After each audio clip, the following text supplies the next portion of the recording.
کی طرف دیکھ نہ مرنے کی طرف دیکھ، جب چوٹ لگے دل کو مدینے کی طرف دیکھ، جس کو بھی ملا ہے مقدر سے ملا ہے، مجھ کو تو مقدر بھی تیرے در سے ملا ہے۔ مل کر پڑھیے صلی اللہ علیہ یا رسول اللہ،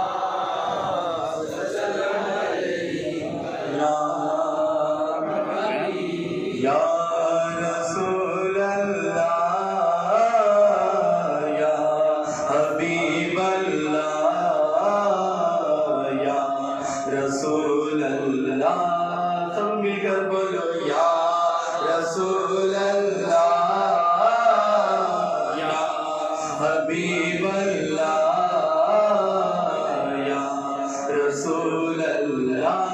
میری قسمت جگانے کو نبی کا نام کافی ہے، میری قسمت جگانے کو نبی کا نام کافی ہے، ہزاروں غم مٹانے کو نبی کا نام کافی ہے۔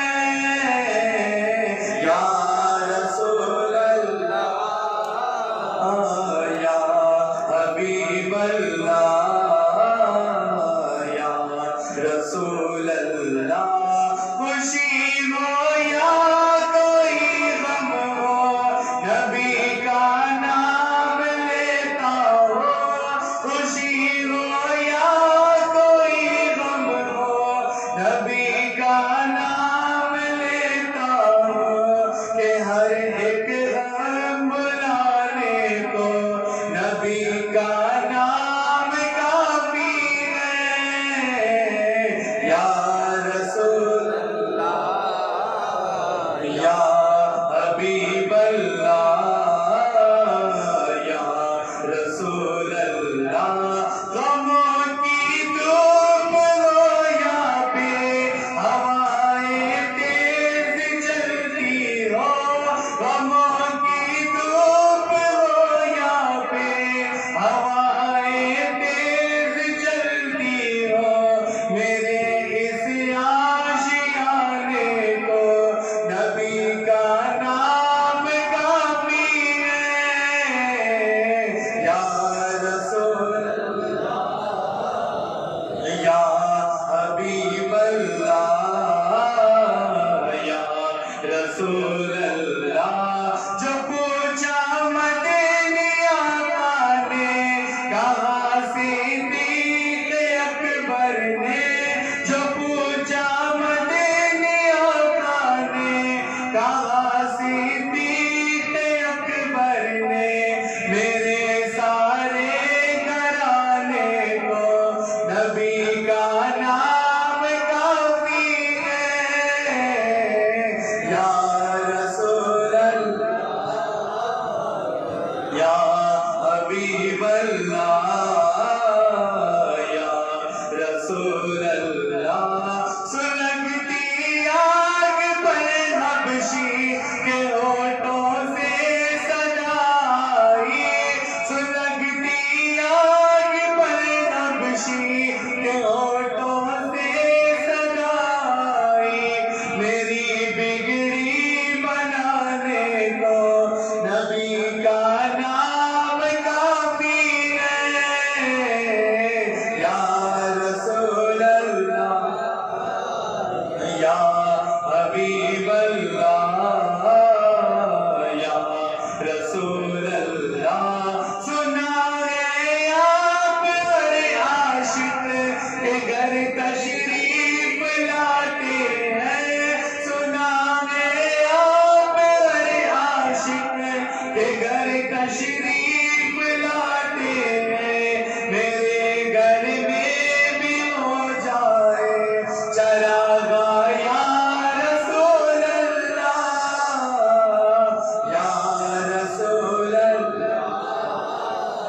یا حبیب اللہ یا رسول اللہ میری قسمت جگانے کو نبی کا نام کافی ہے ہزاروں غم مٹانے کو نبی کا نام کافی ہے یا رسول اللہ یا حبیب اللہ یا رسول اللہ صلی اللہ علیہ یا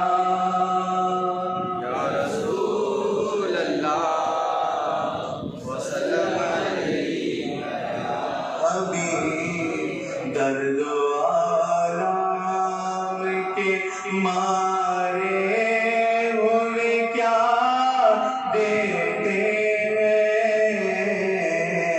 ہم تو بس ان کی نگاہوں کو دعا دیتے ہیں ہم تو بس ان کی بندہ بننا ہے خدا کا تو گدا بن ان کا جو فقیروں کو شہنشاہ بنا دیتے ہیں جو فقیروں کو شہنشاہ بنا دیتے ہیں ہم تو بس ان کی نگاہوں کو دعا دیتے ہیں ہم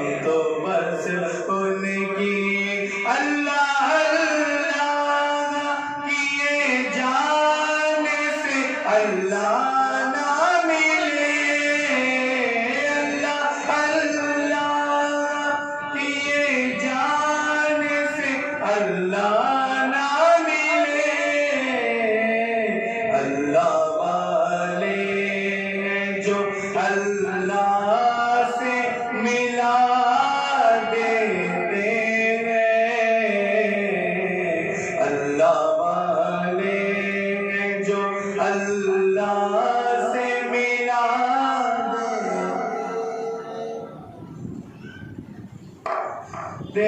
دیتے ہم تو بس صلی اللہ علیہ یا رسول اللہ وسلم علیہ یا حبیب اللہ یا رسول اللہ عشق محبت عشق محبت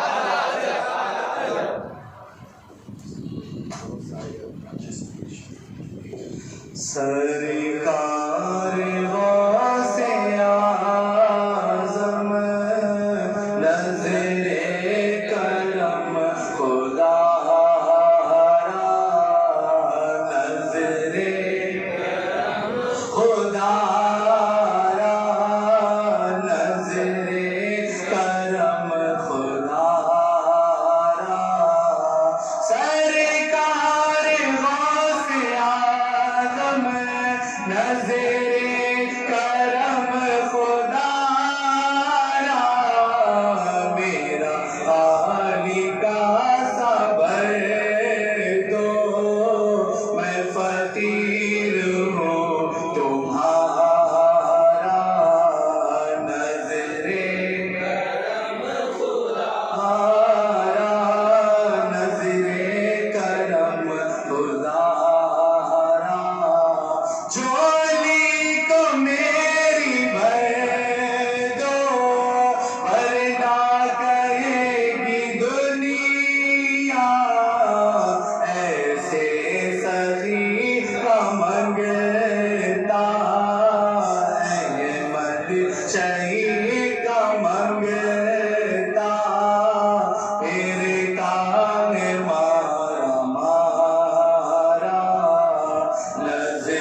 مرشد کا صدقہ میری لاج رکھ لو یا اللہ، میں فقیر ہوں تمہارا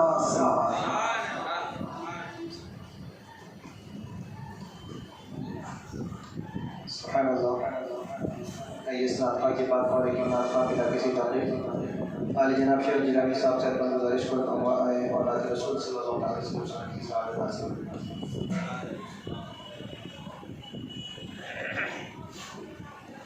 السلام علیکم ورحمۃ اللہ۔ صلی اللہ علیہ یا رسول اللہ وسلم علیہ یا حبیب اللہ۔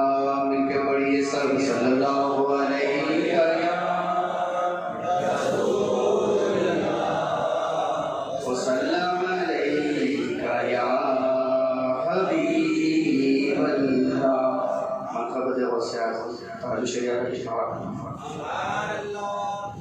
پیروں کے آپ پیر ہیں یا غوث المدد، پیروں کے آپ پیر ہیں یا غوث المدد، اہل صفا کے میر ہیں یا غوث المدد، رنج و الم کثیر ہیں یا غوث المدد، رنج و الم کثیر ہیں یا غوث المدد، ہم عاجز و اسیر ہیں یا غوث المدد، ہم عاجز و اسیر ہیں یا غوث المدد، اہل صفا کے میر ہیں یا غوث المدد، ہم کیسے جی رہے ہیں یہ تم سے کیا کہیں، ہم کیسے جی رہے ہیں یہ تم سے کیا کہیں، ہم ہے عالم کے تیر ہے یا غوث المدد، ہم عالم کے تیر ہے یا غوث المدد، اہل صفا کے میر ہیں یا غوث المدد،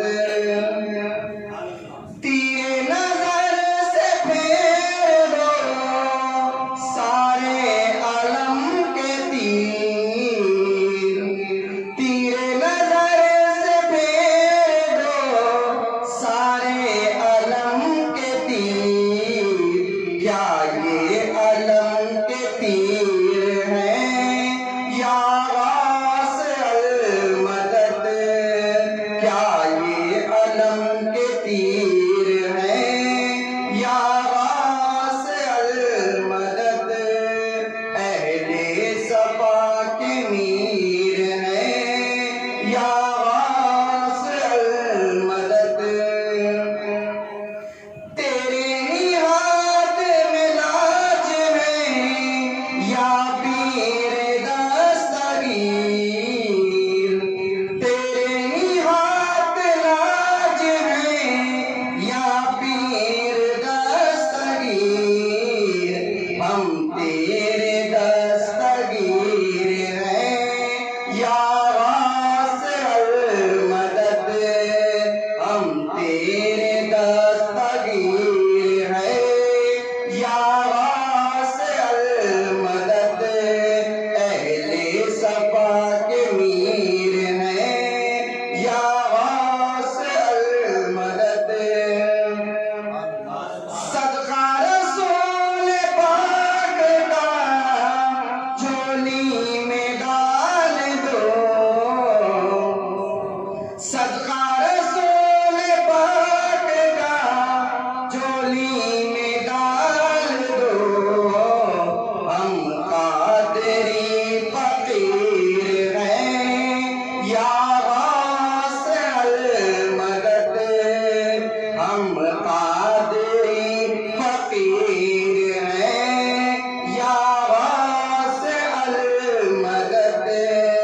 السلام علیکم ورحمۃ اللہ وبرکاتہ۔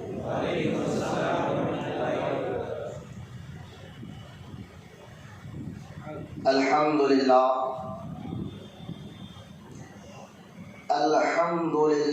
رب العالمین، والصلاة والسلام علی سید المرسلین وعلی آلہ واصحابہ اجمعین، اما بعد، وقال اللہ تعالی فی القرآن المجید: فاعوذ باللہ من الشیطان الرجیم، بسم اللہ الرحمن الرحیم، الا ان اولیاء اللہ لا خوف علیہم ولا هم يحزنون الذين آمنوا وكانوا يتقون۔ آمنت بالله صدق الله العلي العظيم۔ وقال الله تعالى بشأن حبيبه الكريم: إن الله وملائكته يصلون على النبي يا أيها الذين آمنوا صلوا عليه وسلموا تسليما۔ اللهم صل على سيدنا ومولانا محمد معدن الجود والكرم وعلى آله وبارك وسلم، صلاة وسلاما عليك يا رسول الله صلى الله تعالى عليه وآله وصحبه وسلم۔ خانقاہ محبوب اولیاء کے جانب سے تمام مرید اور متقین کو دل کی گہرائیوں سے 11ویں شریف یعنی عرس غوث اعظم رضی اللہ تعالیٰ عنہ کی مبارکباد پیش کرتا ہوں، اور دعا کرتا ہوں کہ اللہ تعالیٰ سرکار غوث پاک رضی اللہ تعالیٰ عنہ کے صدقے میں ہم سب کی دعاؤں کو قبول فرمائے۔ آج انشاءاللہ اس لیے جلدی آپ کے سامنے میں بیٹھ گیا ہوں کہ ہم جس سلسلے سے وابستہ ہے غزلی اور قادری، تو یہ سارا فیض غوث پاک کا ہے، اور ہمیں غوث اعظم کی پہچان اعلیٰ حضرت کے ذریعے سے ہوئی ہے، ورنہ سلسلہ رضویہ اصل میں سلسلہ قادریہ ہی ہے، لیکن جس کے ذریعے سے پہچان ہو جاتی ہے تو پھر اس کا بھی نام لیا جاتا ہے۔ تو اعلیٰ حضرت امام احمد رضا خان رضی اللہ تعالیٰ عنہ کے ذریعے سے ہمیں غوث اعظم کی پہچان ملی ہے، سلسلہ ملا ہے، اسی لیے ہم قادری سے پہلے رضوی لگاتے ہیں، کیونکہ پیر کے ذریعے سے تو ان کے پیر تک ہم پہنچتے ہیں، اور لہٰذا کہنے کا مقصد یہ ہے کہ سرکار غوث پاک رضی اللہ تعالیٰ عنہ جو سلسلہ ہمیں عطا کیا گیا ہے وہ قادری سلسلہ ہے، سرکار غوث پاک رضی اللہ تعالیٰ عنہ کا۔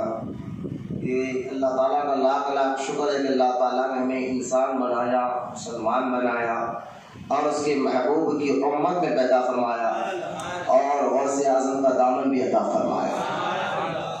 تو آج انشاءاللہ ہم قادری ہونے کے ناطے قادری کیوں ہے، قادری سلسلہ کا مقصد کیا تھا، غوث پاک نے کس مقصد کے تحت اس کی بنیاد رکھی تھی، اور جو مشن غوث پاک رضی اللہ تعالیٰ نے اپنے دور مبارک میں چلایا تھا، آج بھی وہ مشن چل رہا ہے، اور انشاءاللہ قیامت تک وہ مشن چلتا رہے گا۔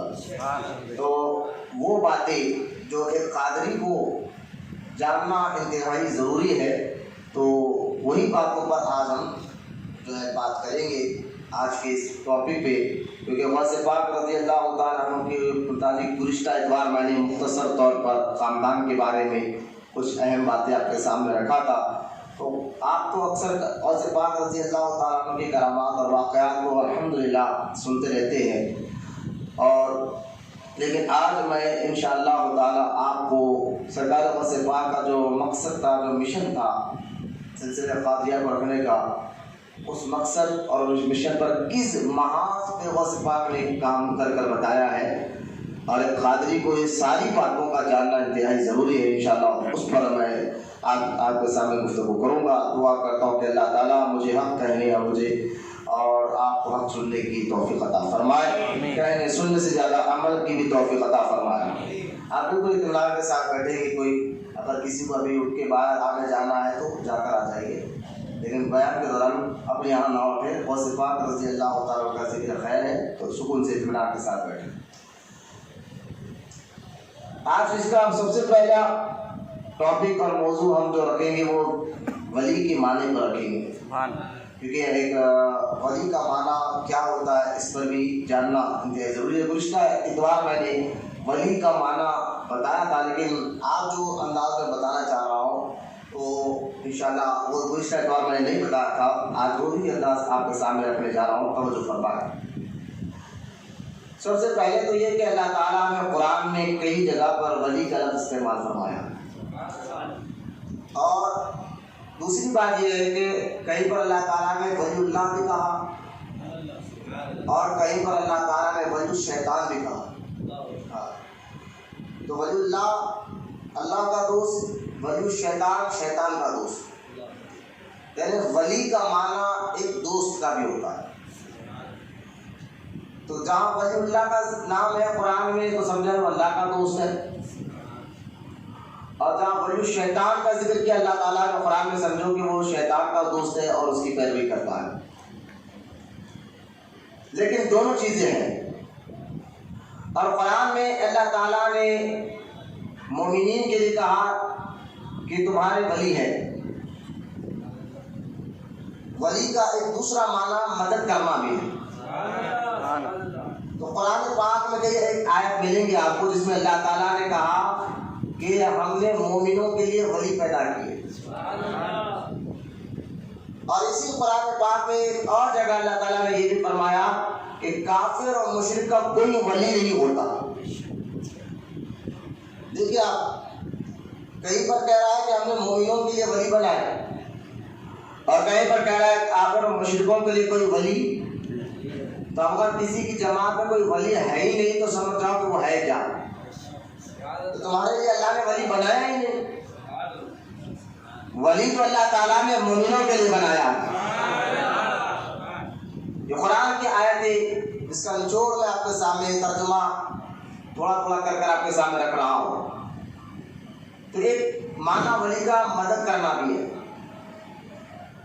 دوست بھی ہے، مدد کرنا بھی ہے۔ لیکن ایک اور معنی ولی کا یہ ہے جو فیض اللغت جو عربی ڈکشنری ہے اس کے اندر اگر آپ دیکھیں گے تو ایک اور معنی ولی کا ہوتا ہے۔ ولی کا ایک اور معنی قریب۔ ولی کا کیا معنی ہوتا ہے؟ تھوڑا یہ موٹی موٹی باتیں ذہن میں رکھیں اور ادھر بالکل توجہ کے ساتھ سنیں، ٹھیک ہے؟ کوئی سستی کا عہد نہ کرے۔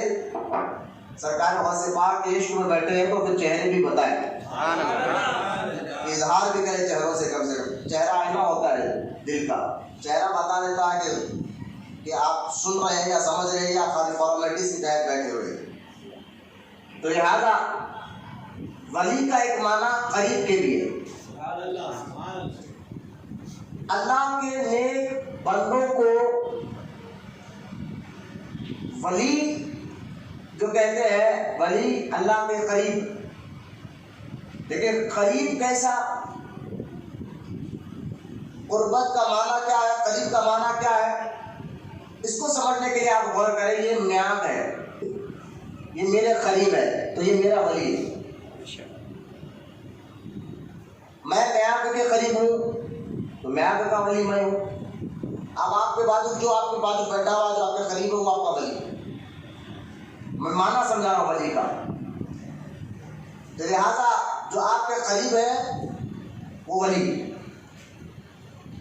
تو اللہ والوں کو ولی اس لیے کہتے ہیں کہ وہ اللہ کے قریب ہے۔ لیکن ایک بات یہاں پر یہ بٹھانی ہے، قریب ہونے کے لیے کوئی شے کا ہونا بھی ضروری ہوتا ہے۔ اب میعاد ہے تبھی تو میں اس کے قریب ہوں۔ آپ کے پاس کوئی آدمی بیٹھا ہے اس کے قریب آپ ہے تو ولی ہوگا آپ کا۔ لیکن اللہ والے اللہ کے قریب کیسے؟ کیونکہ اللہ جسم سے پاک ہے۔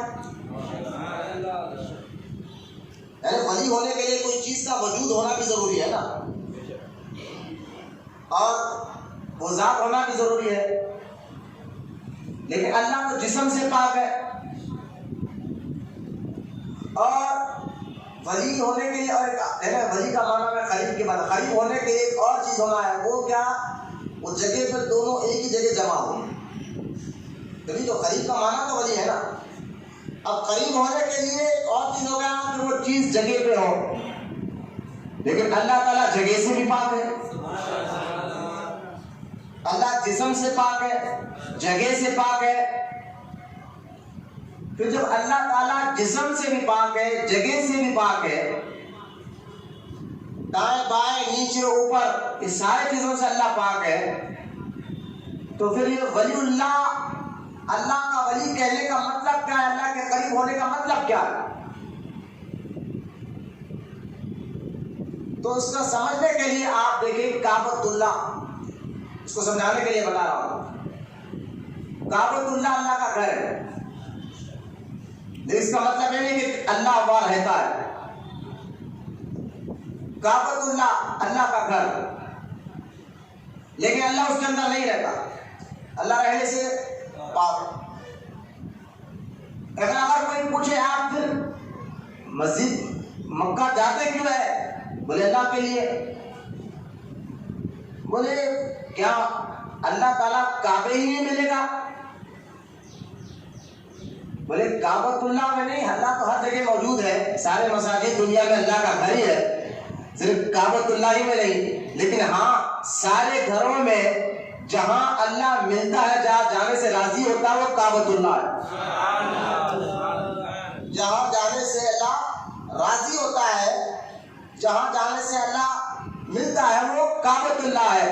تو اسی طرح اگر کوئی آپ سے پوچھے کہ ولی کے قریب گئی تو اللہ ملے گا، تو کہا اللہ تو ہر جگہ موجود ہے، لیکن ہاں اللہ تعالیٰ کی پہچان زمین اور آسمان کے ذریعے سے بھی ہو سکتی ہے، چاند اور سورج کے ذریعے سے بھی ہو سکتی ہے، لیکن جو ہے ولایت کا وہ مقام میں آپ کو سمجھانا چاہتا ہوں، ولی وہ ہے، یعنی ولی اللہ کے قریب ہے۔ مطلب یہ نہیں ہے کہ معاذ اللہ کہ اللہ کے قریب یہ ہو گیا ہے، مطلب یہ ہے اللہ تعالیٰ سمجھانا یہ چاہتا ہے جو ولی کے قریب آ جاتا ہے میں اس سے مل جاتا ہوں۔ ولی کے قریب آنے سے اللہ مل جاتا ہے، اللہ تعالیٰ راضی ہو جاتا ہے۔ جیسے کعبہ کے قریب جانے سے اللہ کی رحمت اسے مل جاتی ہے، اللہ راضی ہو جاتا ہے، ولی کے قریب آنے سے اللہ مل جاتا ہے، اللہ راضی ہو جاتا ہے، یہ قریب ہونے کا معنی۔ اور ایک بات، ولی کا معنی اگر قریب کے ہے اور ہے بھی، تو اس معنی کے اعتبار سے دیکھا جائے تو اللہ کے سب سے زیادہ قریب نبی ہوتے ہیں۔ یہ بھی ذہن میں رکھیے آپ، اللہ تعالیٰ کے سب سے زیادہ قریب نبی ہوتے ہیں، اور نبیوں میں سب سے اعلیٰ ہمارے نبی، تو ہمارے نبی اللہ کے سب سے زیادہ قریب۔ تو ولی کا معنی قریب کے ہے، تو لہذا ہمارے نبی بھی ولی بھی ہے، لیکن اللہ تعالیٰ نے ان کو نبوت اور رسول بھی عطا فرمایا، تو ولی سے اس لیے ہم وہ نام نہیں دیتے، ولی نہیں کہتے، ان کو رسول کہتے ہیں۔ تو لہذا یہ بات ذہن میں رکھتے جائے، اگر کوئی بولے کہ جناب کہ ولی کے قریب گئے تو اللہ ملتا ہے، بولے ہاں اللہ تو ویسے تو ہر جگہ ملتا ہے، لیکن اللہ نے قانونی ایسی بنایا ہے جو میرے ولی کے قریب ہو جاتا ہے میں اس سے مل جاتا ہوں، میں اس سے مل جاتا ہوں۔ اب یہ اور بات ہے کہ آپ نے ذریعہ الگ ڈھونڈ لیا تو ہم کیا کر سکتے ہیں؟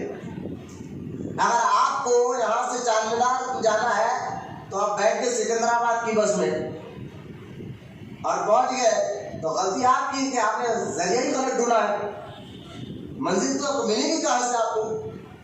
اگر آپ کو پہنچنا چاہنا تھا تو چار مینار کی بس میں بیٹھے، بس والے کو تھوڑے ڈانٹیں گے، بولے تو کہے گا بھائی تو سکندرآباد کی بس نہیں تو چار مینار کی بس میں بیٹھا کیوں ہے؟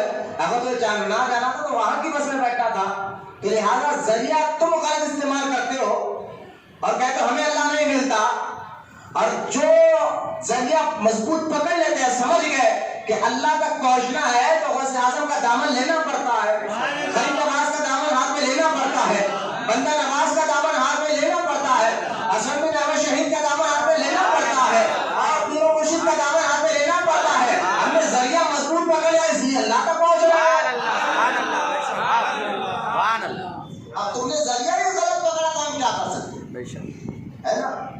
تو یہ ساری باتیں ایک قادری کو یہ ساری باتیں جاننا ضروری ہے.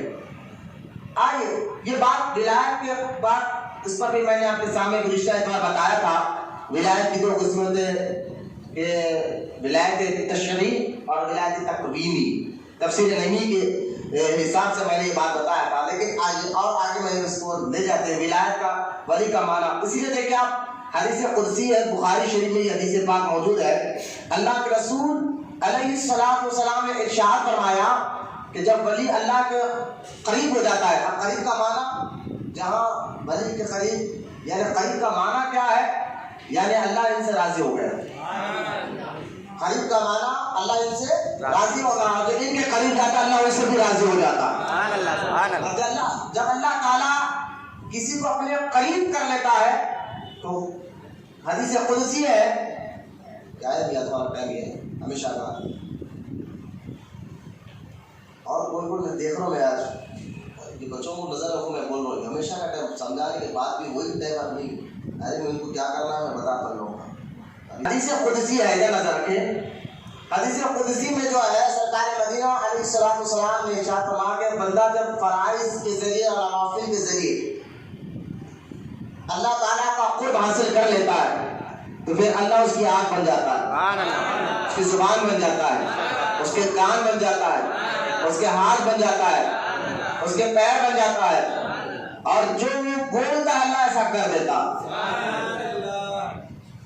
اللہ تعالیٰ ہاتھ پیر آنکھ کان بننے سے پاک ہے. مطلب یہ ہے کہ پھر ولی کے ہاتھ آنکھ کان زبان پیر سے وہ کام ظاہر ہوتے ہیں جس کو دیکھنے سے خدا کی قدرت اس کی طاقت آ جاتی ہے نا. ولی اللہ کا ہاتھ کیسے بنتا ہے؟ غوث اعظم سے پوچھو. غوث پاک بیٹھے تھے، اچانک آپ وضو کر رہے تھے، آپ نے اپنے وضو کرتے کرتے اپنے نالین کو اتارا اور پھینک کے مارا. مریدین کہتے ہیں ہوا میں نالین اڑی اور غائب ہو گئی. دوسری نالین کو اتارا اور پھینک کے مارا، وہ بھی ہوا میں اڑی اور غائب ہو گئی. لیکن مریدین کہتے ہیں کہ جلال اتنا تھا غوث پاک کے چہرے پر ہماری ہمت نہیں کچھ پوچھنے کی. اس کے 3 مہینے بعد کچھ قافلہ غوث اعظم سے کچھ لوگ ملنے کے لیے آئے اور ان کے پاس وہ دونوں چپلیں موجود تھیں.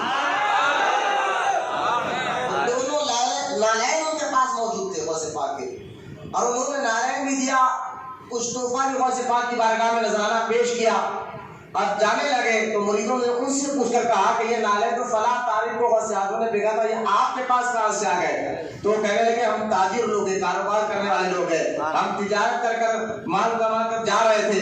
راستے میں کیونکہ اس دور میں پیدل یا اونٹوں پہ سفر ہوتا تھا، جنگلوں سے سفر ہوتا تھا، ڈاکوؤں نے ہمیں گھیر لیا اور ہم نے جب گھیر کے ہمیں مال لوٹنے لگے اور ہمیں مارنے لگے تو ہم نے غوث پاک کو کہا تھا یا شیخ عبد القادر جیلانی المدد.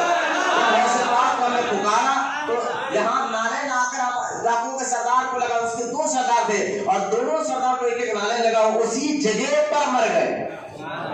جگہ پر مر گئے. انہوں نے دیکھ کر سارا مال واپس کر دیا. تو ہم نالین لے کر بس سفر کر کر آ رہے ہیں تو ہمیں یہاں 3 مہینے لگے آیا تھا. یعنی ہاتھ سے وہ کام ظاہر ہوتے ہیں کہ اللہ کی طاقت آ جاتی ہے.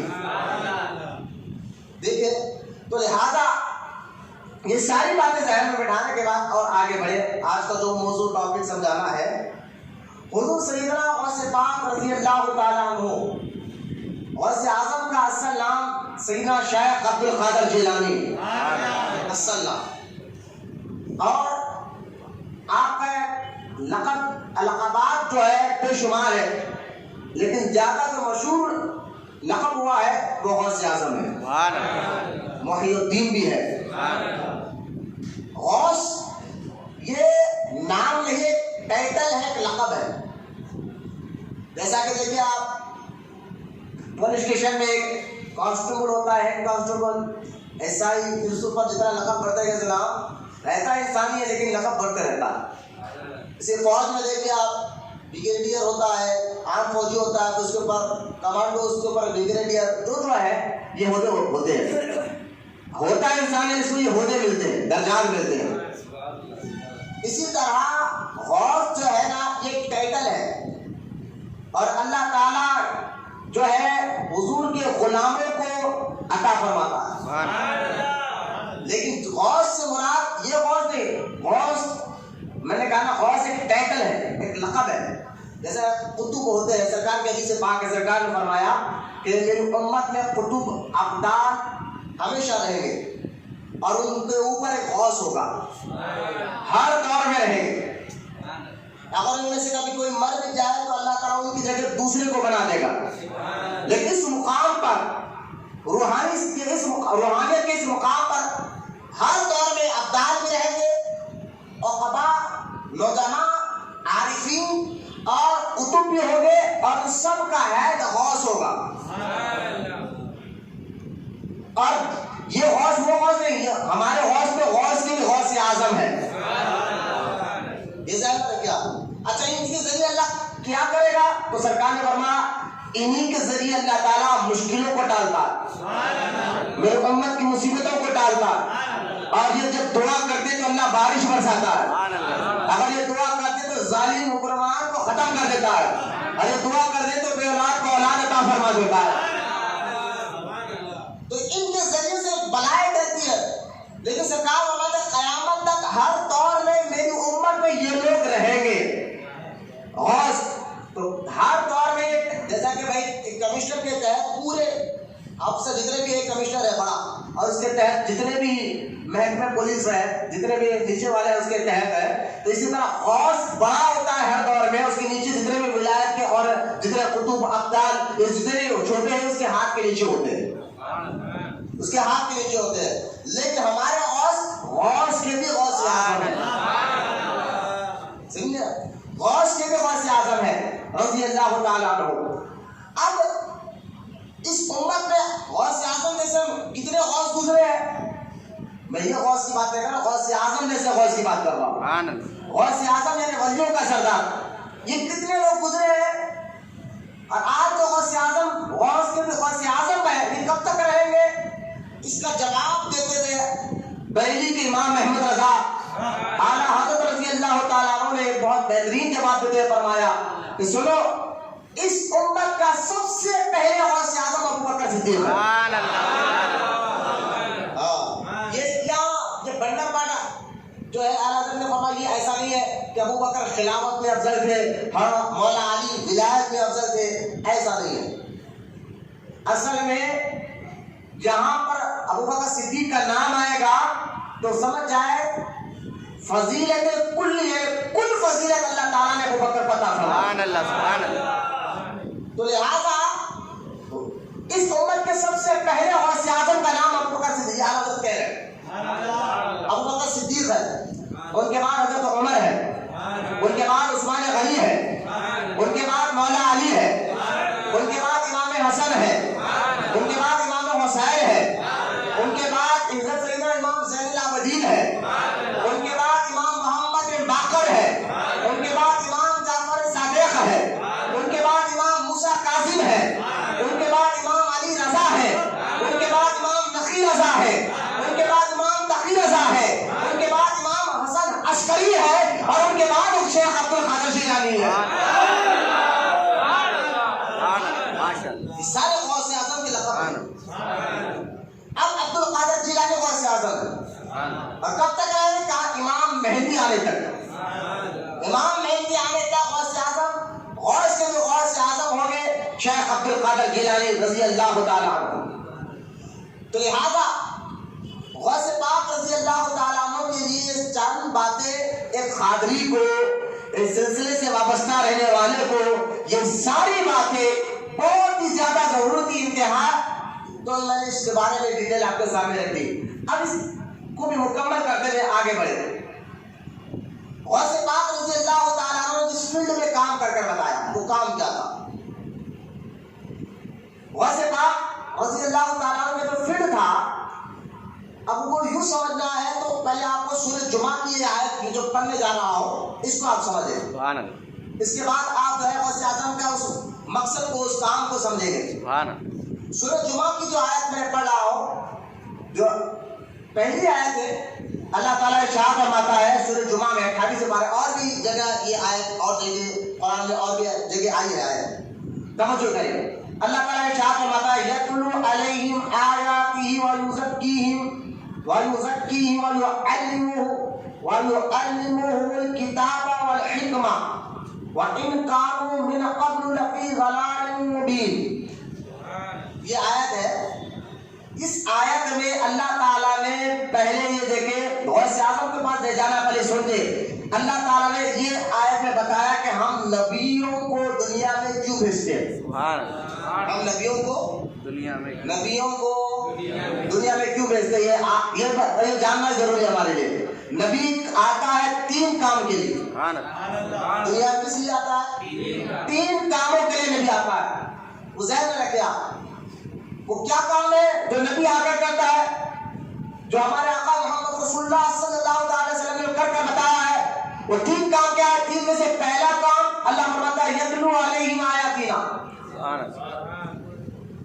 یہ میرا رسول، میرا نبی میری آیتیں پڑھ کر تمہیں سناتا ہے.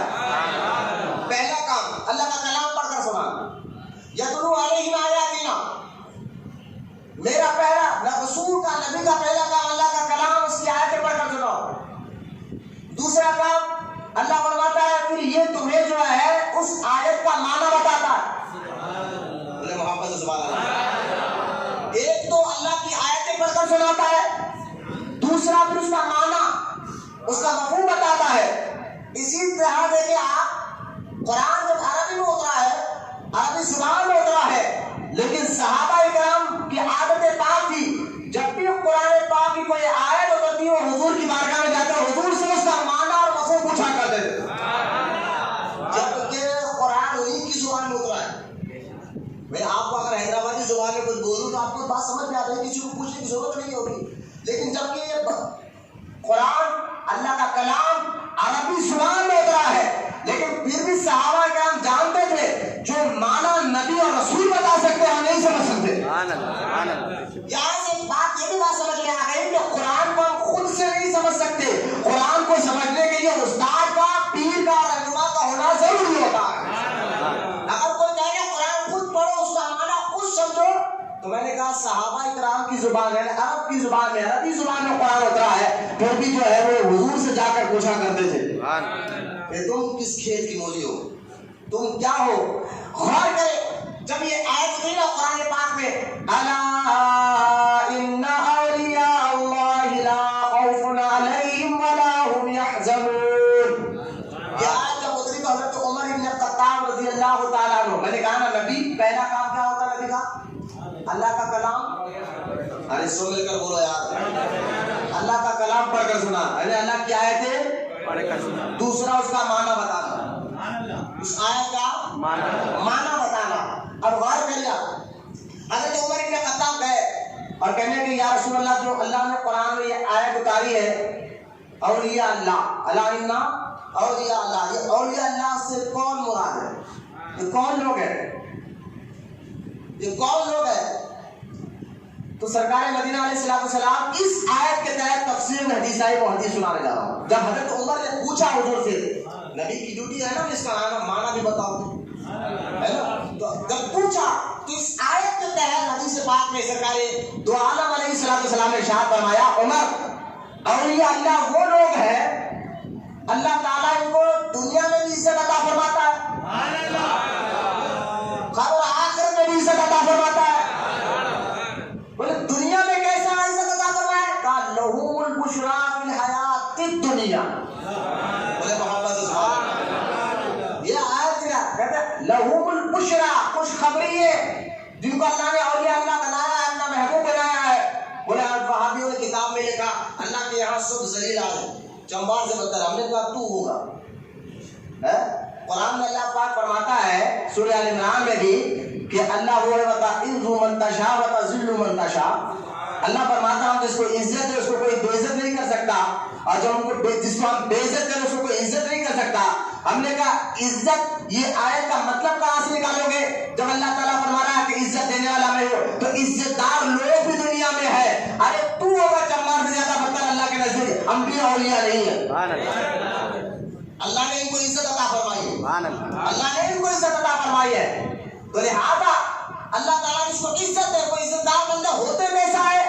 تو کہا لہم البشریٰ فی الحیات الدنیا. اگر کوئی پوچھے نا دیکھیے اس آیت کا معنی کہ اولیاء اللہ کے وہ ہے الا ان اولیاء اللہ لا خوف علیہم ولا هم يحزنون. اللہ فرماتا ہے خبردار ہو جاؤ، سن لو، اللہ کے دوستوں کو نہ خوف ہے نہ غم ہے. ہم نے کہا مولا تیرے دوست کون؟ کہا الذین آمنوا وکانوا یتقون، جو ایمان لائے اور تقوی اختیار کرے. پھر اللہ فرماتا ہے کہ خوبیاں یہ ہے لہم البشرا فی الحیات الدنیا، لہم البشرا یعنی ایسے لوگوں کے لیے خوشخبری ہے. کسی میں کہا پھر دنیا میں بھی اور آخرت میں بھی. اور دنیا میں کیا کہا؟ اللہ فرماتا ہے دنیا میں ہم ان کی عزتیں بڑھا دیتے ہیں. اگر وہ دنیا سے قبر میں چلے بھی جائے تو دیوانے شمع کی طرح ہو کہ قبر کے ارد گرد پھرتے رہتے ہیں، دعائیں کرتے رہتے ہیں. اگر کوئی مولوی پوچھے یہ عرس کیا ہے تو کہا نا لہم البشرا فی الحیات الدنیا. کوئی مولوی پوچھے یہ عرس کیا ہے تو کہنا یہ خوشخبری ہے جو اللہ نے ان کو دنیا ہی میں بھی عطا فرما دی. جو آدمی کی خبریں چمک رہی ہے، ان کی امتیں چمک رہی ہے، ان کے مزارات چمک رہے ہیں، ان کے روزوں سے لوگوں کی مشکلیں حل ہو رہی ہے کیا؟ کہا اسی خوشخبری کا ایک جلوہ ہے جو اللہ قرآن میں بیان فرما رہا ہے. معنی کیا نکالو گے؟ لہم البشرا فی الحیات الدنیا کا معنی کیا نکالو؟ جو اللہ قرآن میں کہتا ہے ہم نے ان کو دنیا میں خوشخبری عطا فرمائی، دنیا کی زندگی میں بھی اور فی الآخرہ اور آخرت میں بھی. دنیا کی زندگی میں کیسے؟ کہا ظاہری زندگی میں رہو تو لوگ آتے رہتے ہیں، ان سے دعائیں کراتے رہتے ہیں، لوگ ان کو عزت کی نگاہ سے دیکھتے ہیں، ان کا ہاتھ بھی چومتے ہیں، پیر بھی چومتے ہیں. جب دنیا سے جائے قبر میں تو لہٰذا لوگ وہاں پر بھی آ کے دعائیں کرتے رہتے ہیں اور ایسا مجمع کے مزاروں کے ارد گرد رہتا ہے. بیٹا باپ کی خبر پتا نہیں جائے گا جتنا ان کو اللہ نے عزت دی. ان کی خبر میں بار بار آتے رہے گا، دعائیں کرتے رہے گا. یہ ساری اسی آیت کے تحت ہے لہم البشرا فی الحیات الدنیا. یہ اسی آیت کے تحت اگر دیکھیں تو بہت سے گرے آپ کے کھلتے جائیں گے، سمجھ میں آتے جائیں گے کہ اللہ نے ان کو عزت سے نوازا، اللہ نے ان کو خوشخبری کر. اور کہاں اللہ تعالیٰ نے اسی آیت میں اللہ تعالیٰ فرماتا ہے آگے چل کر سنو لہم البشرا فی الحیات الدنیا والآخرہ، دنیا میں بھی ان کو خوشخبری اور آخرت میں بھی. اللہ آگے فرماتا ہے لا تبدیل لکلمات اللہ، اور اللہ کا کلام بدلنے والا نہیں. بے شک سبحان اللہ، اللہ کا کلام بدلنے والا نہیں. تو لہٰذا اب یہ لہم البشرا فی الحیات کی دنیا کے جلوے ہیں جو آپ حسن بن احمد شہید کی مزار کے پاس دیکھ رہے ہیں، جو آپ یوسف شریف بابا کی مزار کے پاس دیکھ رہے ہیں، جو آپ بابا شرف الدین کی مزار کے پاس دیکھ رہے ہیں، جو غوث اعظم کی مزار پہ دکھ رہا ہے، جو احمد والی کی مزار پہ دکھ رہا ہے، ساری چیزیں لہم البشرا فی الحیات کی دنیا کے جلوے. پھر آخرہ اللہ تعالیٰ آگے ارشاد فرماتا ہے کہ ان کو آخرت میں بھی عزت سے نوازا. تو حضرت عمر رضی اللہ تعالیٰ کے پوچھنے پر سرکار فرماتے ہیں کہ آخرت میں کس عزت ملے گی؟ تو اللہ کے رسول صلی اللہ علیہ وسلم فرماتے ہیں عمر سنو، اولیاء اللہ وہ ہے قیامت کے دن اللہ تعالیٰ فرشتوں سے کہے گا فرشتوں نور کے ممبر بچھاؤ، نور کے ممبر بچھاؤ، اور اس نور کے ممبر پر اللہ تعالیٰ یہ اولیاء اللہ کو بٹھائے گا. جب کہ قیامت کے دن سب نفسا نفسی میں ہوگے، اپنے حساب و کتاب کی فکر میں لگے ہوگے، لیکن اللہ تعالیٰ وہی ہے نا لہم البشرا فی الحیات الدنیا والآخرہ، دنیا میں بھی ان کو عزت دے گا اور آخرت میں بھی. اور اللہ فرماتا ہے میری بات پھرنے والی نہیں، میرا کلام بدلنے والا، بدلنے والا، اللہ کا کلام بدلنے والا. آپ دیکھیے آپ کے سرکار فرماتے ہیں نور کے ممبر پر اللہ تعالیٰ اولیاء کرام کو بٹھائے گا، اور جب ان کی شان کو دیکھ کر ہر کوئی پریشان نفسا نفسی کے دور میں ہوگا، لیکن ان کے مقام و مرتبے کو دیکھ کر سرکار فرماتے ہیں میری عمر سنو، ان کا مقام اور ان کا مرتبہ دیکھ کر انبیاء بھی رشک کریں گے. انبیاء بھی کہیں گے یا اللہ یہ کتنے خوش نصیب ہے کہ تو نے ان کو اتنی عزتوں سے نوازا ہے اور نور کے ممبر پر بٹھایا ہے. تو یہی تو آپ کو بتانا چاہ رہا ہوں لہم البشرا فی الحیات الدنیا والآخرہ. لہذا یہ اولیاء اللہ کی بات آ گئی تو غوث پاک رضی اللہ تعالیٰ عنہ تو وہ جو اولیاء کرام کے سردار ہیں، مولانا محبت سے سبحان اللہ. اولیاء اللہ تو وہ ہے، غوث اعظم تو وہ ہے جو اولیاء اللہ کے سردار ہے. تو خیر نبی کا پہلا کام اللہ کا کلام پڑھ کر سنائے، دوسرا اس کا معنی بتائے، دوسرا اس کا معنی بتائے، اور تیسرا یزکیہم کا نام، یزکیہم، پھر وہ تمہیں پاک کرے، تمہارے سینے کی گندگیوں کو نکالے، تمہیں پاک و ستھرا کرے۔ یہ تین کام نبی کرتے ہیں، ایک اللہ کی آیتیں پڑھ کر سنانا، دوسرا اس کا معنی اور مفہوم بتانا، تیسرا یزکیہم، پھر تمہیں پاک اور ستھرا کرنا۔ اب قیامت تک تو کوئی نبی آنے والا نہیں ہے، یہ تین کام کون کرے گا؟ تو کہا یہی تو کام اب اولیاء کرام کر کے بتا رہے ہیں۔ اسی فیلڈ میں غوث اعظم نے کام کر کے بتایا، آپ بولے سبحان اللہ۔ اسی مزاج کو غوث اعظم نے پڑھا، دیکھیں غوث پاک آیت پڑھتے بھی تھے، معنی بھی بتاتے تھے، اور دلوں کو تو ایسا پاک کرتے تھے کہ خضر علیہ السلام آ کر دروازے پہ کھٹکھٹ دیتے ہیں، کہتے ہیں فلاں کا دنیا کا قطب کا انتقال ہو گیا ہے، کہا ہمارے گھر میں ہے، آیا تھا چوری کرنے کے لیے، چور تھا، سینہ ناپاک تھا، غوث اعظم نے نظر ڈال کے یزکیہم کر دیا۔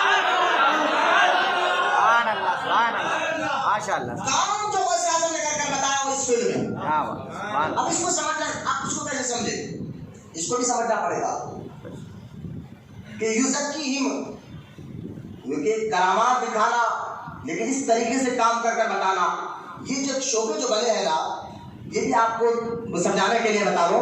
ایک اور آگے بڑھے، پہلے تصوف کو آپ کو سمجھنا ہے کہ غوث اعظم نے کس فیلڈ میں کام کیا، تو آپ کو تصوف سمجھنا پڑے گا۔ مثال کے طور پر آپ کو آسان کر کے بتاؤ، اعلیٰ حضرت امام احمد رضا خان رضی اللہ تعالیٰ عنہ فرماتے ہیں شریعت اور طریقت، یہ دونوں چیزیں، کیونکہ غوث اعظم نے اسی فیلڈ میں کام کیا تو اس فیلڈ میں آپ کو سمجھانا ضروری ہے۔ شریعت اور طریقہ، یہ دونوں کے لفظ، دونوں لفظ الگ ہے، معنی ایک ہی، شریعت کا معنی اور طریقت کا معنی لفظ الگ الگ ہے، معنی ایک ہی ہے۔ شریعت کا معنی بھی چلنا ہے اور طریقت کا بھی معنی چلنے کے ہے، لیکن اعلیٰ حضرت نے بڑی پیاری بات کر دی، فرمائی شریعت چلو، اہدنا الصراط المستقیم، سیدھے راستے پر چلو۔ شریعت اسی کو کہتے ہیں جو اللہ تک پہنچ جائے، سیدھے راستے پر چلنا، شریعت چلو، اور طریقہ اسی راستے پر دل سے چلو، محبت کے ساتھ چلو۔ تو تصوف جو ہے اس شریعت کی محبت آپ کے دل میں ڈال دیتا ہے، جو کام آپ کر رہے ہیں، ایک کام آپ بار بار کرتے ہیں، وہ کام آپ کی عادت ہے، لیکن جو کام آپ شوق سے کرتے ہیں، محبت کے ساتھ کرتے ہیں، تو لہذا جو کام شوق اور محبت کے ساتھ کیا جائے وہ کام اللہ کو پسند ہے، تو لہذا جس کام کے پیچھے شوق پیدا ہو جائے، جس کام کے پیچھے محبت پیدا ہو جائے، اسی کو تصوف کہتے ہیں، اسی کو طریقت کہتے ہیں، اور پیر و مرشد یہی تو کام کر کر بتاتے ہیں۔ آپ نماز پڑھے لیکن پڑھو شوق سے پڑھو۔ جب شوق کسی چیز کا پیدا ہو جاتا ہے نا، دل میں کسی کام کو لے کر شوق پیدا ہو جاتا ہے، محبت پیدا ہو جاتی ہے، پھر بندہ وہ کام اب عادت کے تحت نہیں کرتا، شوق سے کرتا ہے، محبت سے کرتا ہے، عقیدت سے کرتا ہے۔ تو پیر و مرشد جو ہے یہی تو کام کر کے بتاتے ہیں کہ تمہارے دلوں میں شوق پیدا کرے، محبت پیدا کرے۔ لیکن آئے اور آسان کر کے میں اس کو سمجھانے کی کوشش کرتا ہوں۔ ہمارے آقا علیہ السلام کی اگر زندگی مبارکہ کو اگر آپ پڑھیں گے تو حضور کی زندگی سے تین چیزیں سمجھ میں آتی ہیں۔ یہ کیا ہے؟ تین چیزیں حضور کی زندگی سے تین چیزیں سمجھ میں آتی ہے۔ ایک، حضور عقیدہ سکھاتے ہیں، اللہ پر کیسا یقین رکھنا ہے، فرشتوں پر کیسا یقین رکھنا ہے، دوزخ پر، جنت پر تمہارا عقیدہ کیسا۔ تو حضور کی سیرت مبارکہ سے ایک عقیدہ ملتا ہے، دوسرا احکام ملتے ہیں، نماز کیسا پڑھنا ہے، روزہ کیسا رکھنا ہے، حج کیسا کرنا ہے، زکوٰۃ کیسا دینا ہے، اور کس طرح کون سی عبادت کیسے کرنا ہے، یہ سرکار کی سیرت مبارکہ سے ملے گا۔ عقیدہ یہ دل کی کیفیت کا نام ہے، توجہ کریں، اور احکام ظاہری اعمال کا نام ہے۔ دل ظاہر اور باطن کا جوڑ اگر مل کر رہے گا نا، وہ عبادت اللہ کی بارگاہ میں قبول ہوتی ہے۔ باطن میں کچھ ہو، ظاہر میں کچھ ہو۔ ایک بندہ کا ناک پڑ رہا ہے، ناک میں شہر پڑ رہا ہے، ادھر جینے کی طرف دیکھ نہ مرنے کی طرف دیکھ، جب چوٹ لگے دل کو تو مدینے کی طرف دیکھ۔ تو رکا کے اس سے پوچھو جو تو زبان میں بول رہا ہے دل میں بھی ہے ہونا چاہیے، اس کو جوڑے گا کون؟ زبان سے بولنا آسان ہے، دعوے کرنا کہ میں عاشق رسول ہوں، لیکن جب عمل میں بتا پابندی نہیں، حرکتیں ہمارے دیکھو، پھر اپنے آپ کو عاشق رسول بولے. دین کا درد ہمارے اندر بہت بتاتے ہو، لیکن ہمارے اندر شوق ختم ہو گیا نا، شوق ہی نہیں رہا. کتنا شوق بتائے سمجھائے. دیکھیں یہاں ہماری خانقاہ تربیت کا مسئلہ. اب تربیت کے تحت کچھ مریدوں کو میں دیکھ رہا ہوں پینٹ شرٹ پہ ہے، کچھ مریض جو ہے سر پہ امامہ پہن کر آ رہے ہیں. تو امامہ صرف ان کو شوق میں نہیں، وہ ڈر کے لیے. کم سے کم ایسے موقع پر جب کوئی خانقاہ سے بڑا پروگرام ہو، ایسے موقع پر اسلامی لباس بھی ہو، سر پر امامہ ہو، لیکن شوق نہیں ہے نا. زبان سے دعویٰ ہو رہا ہے، دل سے اس کا تعلق نہیں. تو جو چیز زبان سے دعویٰ ہو اور دل سے اس کا تعلق نہ ہو تو منافقت ہوتی ہے. منافقت جیسی عادت ہوتی ہے. اگر دل میں جو ہو وہ زبان پر آنا چاہیے، اور دل اور ظاہر کا اور باطن کا تعلق جڑا ہونا چاہیے. یہ مومن ہے، یہ مسلمان ہونے کی پہچان ہے، اور یہ سچے مرید ہونے کی پہچان ہے کہ دونوں تعلق کو جڑا رکھے، جو باطن میں ہو ظاہر میں ہو، جو ظاہر میں ہو باطن میں ہو. اسی لیے بندہ کبھی اندر سے باہر آتا ہے، باہر سے اندر نہیں جا سکتا. دین کو اندر سے اپنانے کی کوشش کرو. باہر سے اپناؤ گے تو فارمیلٹیز بنے گا، رسم بنے گا. خالی نماز پڑھے ہم کو کوئی دینا نمازی نہ سمجھے، ہم کو کوئی جو ہے گالی نہ دے. ہم خالی شریف بن کر بتا رہے ہیں. باہر گھر میں کتنے شریف ہے وہ گھر والوں سے پوچھو. شرافت تو گھر میں بھی ہونا چاہیے، باہر بھی ہونا چاہیے. یہ اور بات ہے کہ محلے میں شرافت بتاتے ہیں، گھر میں نہیں بتاتے. تو لہٰذا یہ منافقوں کی عادت ہے. لیکن سرکار کی زندگی میں آپ کو دو تین چیزیں ملے گی. ایک باطن جس کو عقیدہ کہتے ہیں، ایک ظاہر جس کو احکام کہتے ہیں. اور یہ باطن اور ظاہر کو جڑا کر جو رکھے اس کو حسن اخلاق کہتے ہیں، جو سرکار کی زندگی سے ملتا. اور یہ حسن اخلاق ہے جو باطن اور ظاہر کو جڑا کر رکھتا. ظاہر اور باطن کو اچھے اخلاق، اچھی مزاج، اچھی سوچ، پاکیزہ سوچ. یہ پاکیزہ اخلاق، پاکیزہ سوچ یہ بھی سرکار کی سیرت کا حصہ ہے، اور اسی کو تصوف کہتے ہیں، اسی کو طریقت کہتے ہیں. کہ تمہارے اندر اچھے اخلاق پیدا کرو، اچھی سوچ پیدا کرو، اچھی مزاج پیدا کرو. کس لیے تم نماز پڑھ رہے ہو، کس کے لیے تم عبادت کر رہے ہو، کس کے لیے ٹائم پہ مسجد میں آ رہے ہو، یہ سارے کام کس لیے کر رہے ہو؟ شوق سے کر رہے ہو یا دکھانے کے لیے کر رہے ہو؟ ظاہر میں کچھ ہو، باطن میں کچھ ہو. یہ ساری باتیں مٹا کر یہ دونوں چیزوں کو، ظاہر کا تعلق اگر باطن سے ہو اور باطن کا تعلق اگر ظاہر سے ہو، اور ان دونوں کو جڑانا چاہتے ہو تو اس کو حسن اخلاق کہتے ہیں، اور اسی کو تصوف کہتے ہیں، اور اسی کو طریقت کہتے ہیں. اس کو جڑانا ضروری ہوتا ہے. ظاہر باطن کو میل جوڑنا ورنہ منافقت ہے. اور اس دونوں کو جڑانے والی چیز ہے جو زبان پر، جو دل میں ہو زبان پر ہو، اور جو زبان پر ہو دل میں بھی. اگر دل زبان سے بولے ہم دین سے محبت کر رہے ہیں تو دل میں بھی وہی بات ہو، دل میں وہی بات ہو. ہم زبان سے بولے کہ ہم پیر سے محبت کر رہے ہیں، دل میں وہی بات ہو. ہم زبان سے بولے کہ ہم اماموں سے محبت کرتے ہیں، دل میں وہی بات ہو. تو لیکن واقعی دل میں وہ بات ہو تو پھر اس بات کا عمل کر کے بھی بتایا جاتا ہے. تو لہٰذا یہ دل ظاہر اور باطن کو جوڑنے والی چیز جو ہے اخلاق ہے، سوچ ہے، فکر ہے، اچھے اخلاق ہے. جو زکی ہندو قرآن اللہ فرماتا ہے یہ تمہیں پاک کرنے آیا ہے، وہ تمہاری سوچ کو سدھارنے کے لیے آیا ہے. کیونکہ سوچ ہی عادت بن کر باہر نکلتی ہے، فکر ہی عادت بن کر باہر نکلتی ہے. تو لہٰذا اس سوچ کو جڑانے والا، اخلاق کو جڑانے والے کو تصوف کہتے ہیں اور طریقت کہتے ہیں. غوث اعظم نے یہی کام کر کے بتایا کہ آپ کے مجمع میں ایک ایک دن میں کئی ہزار زانی، شرابی، بے نمازی، داڑھی کٹے لوگ توبہ کرتے تھے. کیونکہ غوث پاک رضی اللہ تعالیٰ عنہ یوزکیہم کے تحت جو ہے اس کے ظاہر کو، اس کے باطن کو، اس کے اخلاق کو ایسے جڑا دیتے تھے جو ایک بار غوث اعظم کو دیکھ لیتا اور ان کا دل ایسا پاک ستھرا ہو جاتا. پھر جس کا دل سدھر جاتا ہے نا، پھر نہ اس کو شیطان بھٹکا سکتا ہے، نہ اس کو نفس بھٹکا سکتا ہے. پھر وہ دیکھے ایک دنیا میں ایک انقلاب پیدا کر کے بتاتا ہے. اگر اجمیر میں آئے پھر لاکھوں ہزاروں لوگ اس کے ہاتھ پر دلوں کو سدھارنے والے بن جاتے ہیں. اگر حیدرآباد میں بابا شرف الدین کی شکل میں آئے پھر لاکھوں لوگ ان کے ہاتھ پر دلوں کو سدھارنے والے بن جاتے ہیں. اس لیے قرآن کہتا ہے قد افلح من تزکا. تم کامیابی یہ سمجھ رہے ہو کہ بلڈنگ بن جائے، کروڑوں روپے آ جائے؟ اللہ فرماتا ہے قد افلح من تزکا. تحقیق سنو، جو دلوں کو پاک کر لیتا ہے وہ کامیاب ہو جاتا ہے. دنیا کی زندگی تو ہے. اور صحابہ رضی اللہ تعالیٰ عنہ نے یہ آپ مزاج بنا لیں کہ آپ حسن اخلاق اپنے ظاہر باطن کو جو دل میں ہو ظاہر میں رکھے، جو ظاہر میں ہو باطن میں رکھے، اور اخلاق کے ساتھ شوق کے ساتھ وہ کام کرتے رہے، پھر دیکھیں اللہ تعالیٰ کاروبار میں برکت عطا فرمائے۔ اللہ تعالیٰ پھر گھر بھی ایسے چلے گا کہ آپ کی عقل حیران ہوگی، یار میرا تو کاروبار نہیں چل رہا، پھر بھی میری بیوی بھی پیٹ بھر کر کھاتی ہے، بچے بھی پیٹ بھر کر کھاتے ہیں، گھر میں بھی سکون ہے، دل میں بھی سکون ہے، گھر والوں کو بھی سکون ہے۔ یہ سارے کام اللہ فرماتا ہے تم ایمان والے مکمل اسلام میں داخل ہو جاؤ، پھر اللہ فرماتا ہے کہ کامیابی تمہاری ہے۔ اللہ فرماتا ہے کہ تم غم نہ کرو، سستی نہ کرو، کامیاب تم ہی ہوگے اگر ایمان رکھتے ہو۔ کیا ہے کہ جھوٹ ہے بھائی، ہمارے بات میں جھوٹ ہو سکتا ہے، آپ کی بات میں جھوٹ ہو سکتا ہے، اللہ کے کلام میں کوئی جھوٹ نہیں ہو سکتا۔ جب اللہ فرماتا ہے غم نہ کھاؤ، سستی نہ کھاؤ، تم ہی کامیاب ہوگے اگر ایمان رکھتے ہو، مگر بس شرط ہے کہ مکمل ایمان والے بنو، شریعت پر کر۔ پھر دیکھو دنیا کی زندگی ہو یا آخرت کی زندگی، دونوں جہاں میں اللہ سکون اور اطمینان عطا فرمائے۔ تو لہٰذا حسن اخلاق، اب جب یہ حسن اخلاق بھی ایک امپورٹنٹ چیز ہے جو آپ کے ظاہر اور باطن کو جوڑ کر رکھتی ہے۔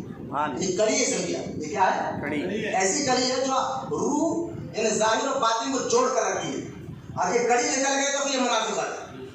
تو یہ حسن اخلاق میں حضور کی سیرت کا حصہ ہے، بولے نا محبت سے بات۔ اس لیے حضور کے دور مبارکہ کے بعد، صحابہ کے دور مبارکہ کے بعد جب تابعین کا دور آیا اور لوگ دین اسلام سے، اب جب یہ حضور کی سیرت کا حصہ ہے تو حضور کے جب تین چیزیں حضور کی سیرت سے ملے، ایک عقیدہ، اور دوسرا احکام، اور دوسرا اخلاق، حسن اخلاق، ٹھیک ہے؟ یہ تین چیزیں ذہن میں رکھیں آپ۔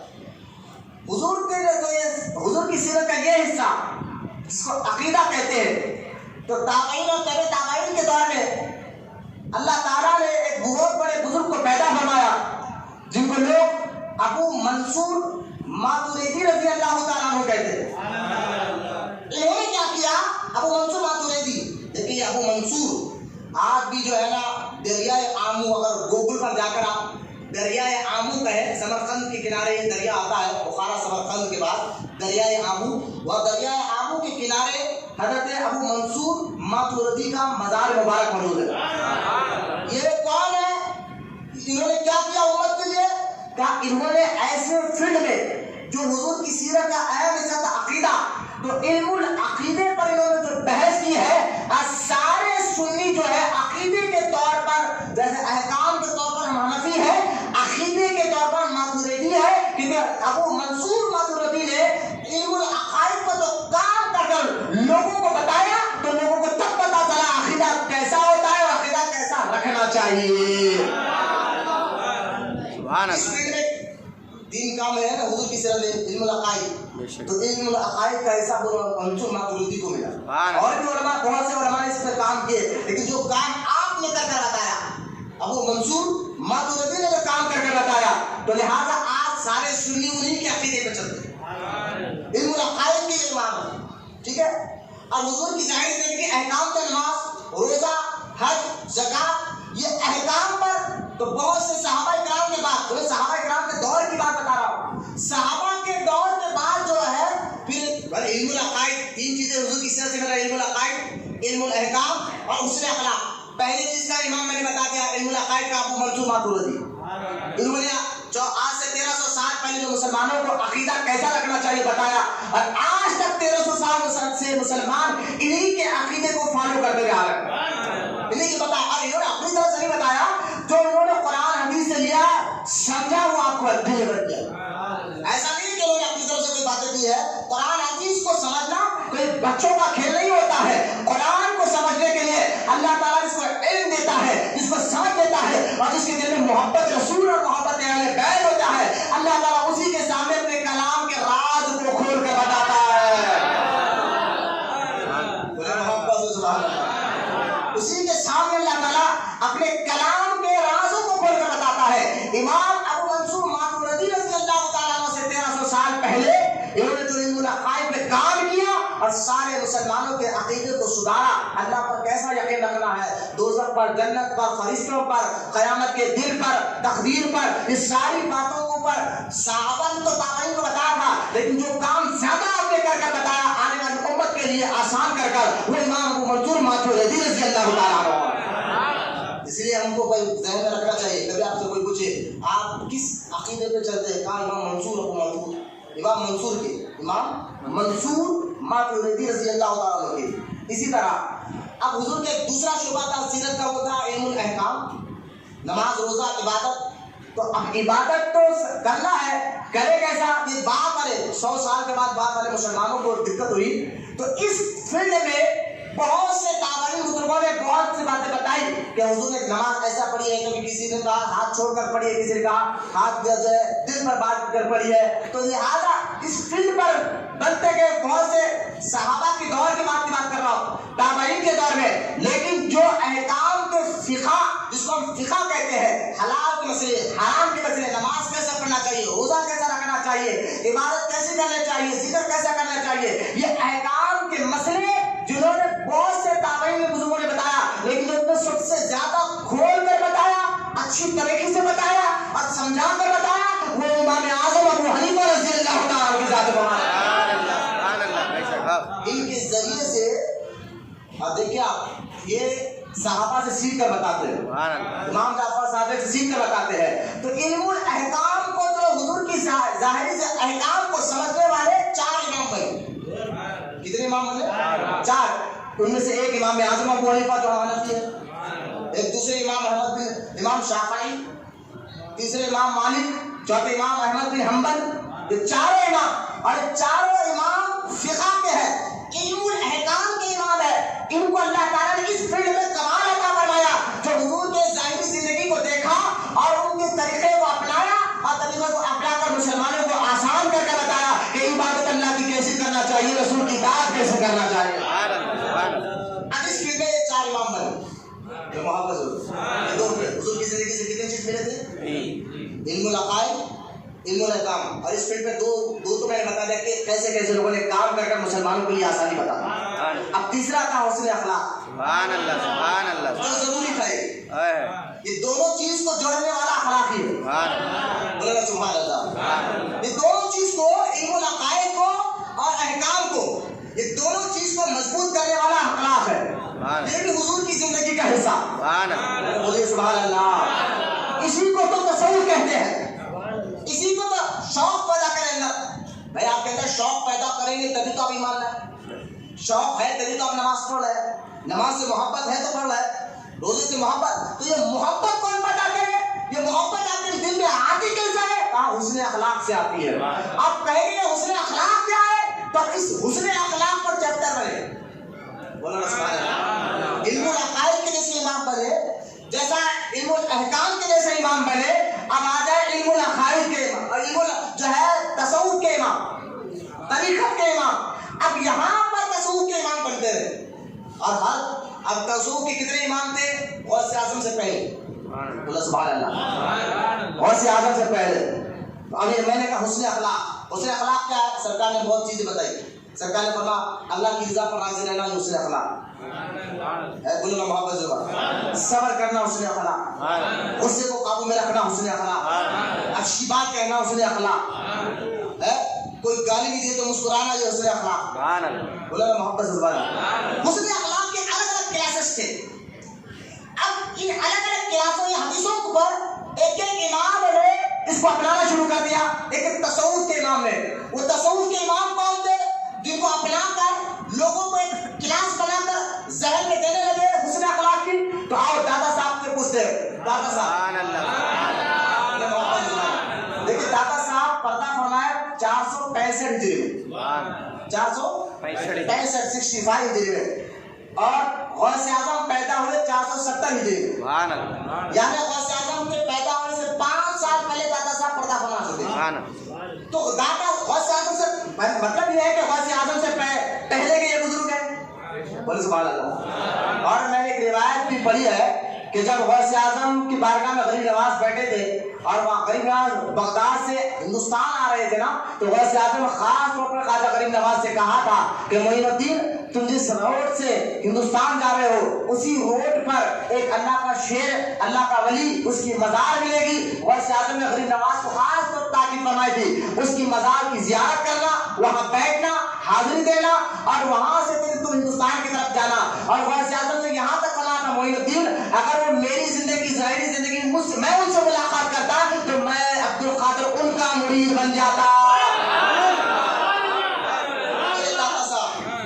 یہ محبت زبان دلی مزار لاہور میں داتا صاحب, اور یہ وہ داتا صاحب ہے جہاں خواجہ غریب نواز 40 دن کا چلا بیٹھتے ہیں. سبحان اللہ. جس کو اجمیر والے غریب نواز کو روحانیت مل رہی ہو, اور یہ خواجہ غریب نواز جہاں 40 دن داتا گنج پر لاہوری, یہ اگر ان کا شجرہ نسب خاندانی شجرہ اگر دیکھا جائے, جیسا کہ امام حسن کے 2 بیٹے سے اولاد چلی ہے, ایک امام حسن مصنع اور حضرت زید, یہ امام حسن کے 2 بیٹے, ان سے اولاد چلی ہے. امام حسن مصنع سے غوث اعظم ہے اور حضرت زید سے داتا صاحب ہے. اگر خاندانی حساب سے دیکھا جائے تو داتا صاحب غوث اعظم کے تایا زاد بھائی بھی ہونا چاہیے. سبحان اللہ. یہ بڑی محنت کرنے کے بعد یہ باتیں سمجھ میں بھی آتی ہے, اور آپ کو میں آسان کر کے سمجھا رہا ہوں, ایک خاتریوں کو یہ بات سمجھ میں جائے. اب سنیے, اب یہ داتا صاحب فرماتے ہیں کیسے ولی ہوں گے داتا صاحب جنہوں نے جہاں غریب نواز 40 دن بیٹھ کر 40 دن وہاں بیٹھنے کے بعد جب باہر نکلے تو داتا غریب نواز بھی کہتے ہیں گنج بخش فیض عالم مظہر نور خدا. غریب نواز کی زبان ایرانی تھی اور فارسی زبان میں بات کرتے تھے غریب نواز. غریب نواز 40 دن جب داتا صاحب کے پاس درگاہ میں بیٹھے نا, جو فیض ملا اس کو شعر میں غریب نواز بول رہے ہیں گنج بخش فیض عالم مظہر نور خدا رہنما کالما, جو ہے نا فارسی کا شعر رہنما بہت ہے, اس کا ترجمہ میں آپ کو بتا دیتا ہوں. یعنی غریب نواز کہہ رہے ہیں کہ یقیناً داتا جو ہے وہ ہے مظہر نور خدا ہے, اور یہ رہنما مرید تو مرید پیر کے بھی رہنما ہے. محبت سبحان اللہ. یہ آپ سمجھے داتا صاحب کو جہاں غریب نواز بیٹھ کر آتے ہو دیکھو سیاست نہیں نکالے گا. اب داتا صاحب کہتے ہیں علم تصوف کے, دیکھیں علم العقائد کے امام بن گئے, علم الاحکام کے امام بن گئے. اب آئے علم تصوف جو احکام کو اور عقیدے کو جوڑ کر رکھے. سبحان اللہ. اس کے امام کتنے بنے تو داتا صاحب کہتے ہیں اس کے 10 امام تھے. غوث اعظم سے پہلے کی بات کتنے تھے؟ 10 امام, یعنی 10 بزرگ ایسے تھے جو اپنی خانقاہ میں بیٹھ کر علم الاخلاق سکھاتے تھے, حضور کے اخلاق سکھاتے تھے. اور اس میں سے آپ فرماتے ہیں ایک تھا ایک جو ہے سلسلہ تھا, یہ غوث اعظم سے پہلے کی بات ہے. داتا صاحب کہتے ہیں ایک سلسلہ محاسبہ تھا, محاسبہ. اور یہ فرماتے داتا صاحب محاسبہ جو محاسبی مکتب فکر, داتا صاحب کہتے ہیں محاسبی جیسا قادری ہے رضوی ہے, اس دور میں جو ان کے ایک بزرگ کا نام شیخ عبداللہ حارث بن اسد المحاسبی, بولے محبت سبحان اللہ, شیخ ابو عبداللہ حارث, ان کے جو مرید ہوتا تھا تو اس کو محاسبی کہتے تھے. سبحان اللہ. اسی طرح کس سلسلے سے مرید ہم رضوی ہوئے. اس طرح اس دور میں مسلمان جو ان کے خانقاہ میں آ کر ان کے مرید ہوتے تھے عبداللہ بن حارث محاسبی, تو جو ان کا مرید ہوتا تھا تو دوسرے پوچھتے تھے بھائی تم کس سلسلے سے ہو, کہا محاسبی سے. ٹھیک ہے, پھر داتا صاحب کہتے ہیں یہ سلسلہ چلا اور انہوں نے بہت سے کام کیا اخلاق کا. پھر فرماتے ایک سلسلہ اور چلا, 10 سلسلے بتائے نا داتا صاحب ہے. ایک سلسلہ تھا تیفوریہ سلسلہ تیفوریہ اس دور میں, اور یہ سلسلہ جو ہے حضرت خواجہ بایزید بستامی, جس کو لوگ ان کا اصل نام تیفوری تھا, اگر جو ان کے سلسلے میں خواجہ بایزید بستامی کا مرید ہو جاتا اس کو لوگ تیفوری کہتے تھے. سلسلے تو بھائی تم کس سلسلے سے مرید ہو, ہم تیفوری سلسلے, ہم محاسبی سلسلے سے. اب یہ سلسلے بنتے رہے اور ان کا کام کیا ہوتا تھا اس سلسلے والوں کا, اخلاق دو, اخلاق پہ کام کرو. احکام پہ کام ہو گیا, عقائد پہ کام ہو گیا, اب اخلاق پہ کام کرو تو جڑ ہے, جڑ ہو تبھی تو عقیدہ بھی قبول ہوگا, احکام بھی قبول ہوگا. اب اسی طرح داتا صاحب نے 10 سلسلے گیا, اس سلسلے کی طرف کہا سلسلہ محاسبہ, تیفوریہ, جنیدیہ, سبحان اللہ, جنیدیہ اللہ, اور عبداللہ بن تستوری ایک بہت بڑے بزرگ تھے سہیل تستوری, اور ان کا سلسلہ چلا تستوریہ. اس طرح سلسلے چلتے رہے 10 سلسلے. اچھا غوث اعظم جس سلسلے میں مرید ہے وہ سلسلے جنیدیہ ہے. غوث اعظم جس سلسلے میں مرید ہوئے وہ سلسلے جنیدیہ تھا. جنیدی سلسلے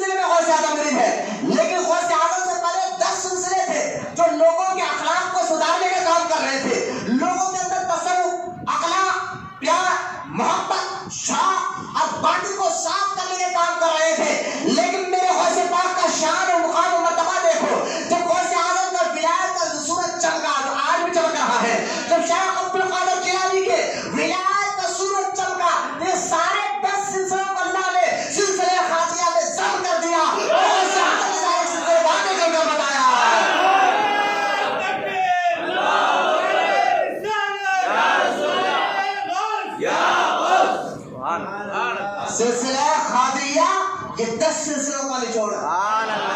اب محبت زبان یہ 10 سلسلے جہاں آ کر ایک جگہ سر ہو جاتے ہیں, ساری لہریں آ کر جہاں ایک جگہ پورے میں جمع ہو جاتے ہیں, اس سلسلے کو سلسلہ قادریہ کہا جاتا ہے. محبت زبان اللہ, چاہے وہ جنیدی سلسلہ ہو, محاسبی سلسلہ ہو, تیفوری سلسلہ ہو, تستوری سلسلہ ہو, جتنے سلسلے والوں نے جو کام کیا, طلحہ شیخ عبد القادر جیلانی نے اپنے منبر پر بیٹھنے کے بعد, مدرسے میں بیٹھنے کے بعد وہی کام کو, اسی جلد کو, اسی تصوف کے کام کو آگے کر کے بتایا ہے. اسی لیے غوث اعظم فرماتے ہیں اب جتنے پچھلوں کے سورج تھے سب کے ولایت کے سورج ڈوب گئے, اب میرا سورج چمکا ہے, اب قیامت تک چمکتے رہے گا. اسی لیے تو اب آؤ ہمارے دادا پیر حضور تاج الشریعہ علی رحمۃ اللہ کا ایک کلام جو پیر شیخ جیلانی پڑھ کے بتایا تھا, یہی تو آپ تاج الشریعہ کہتے ہیں, پیروں کے آپ پیر ہے یا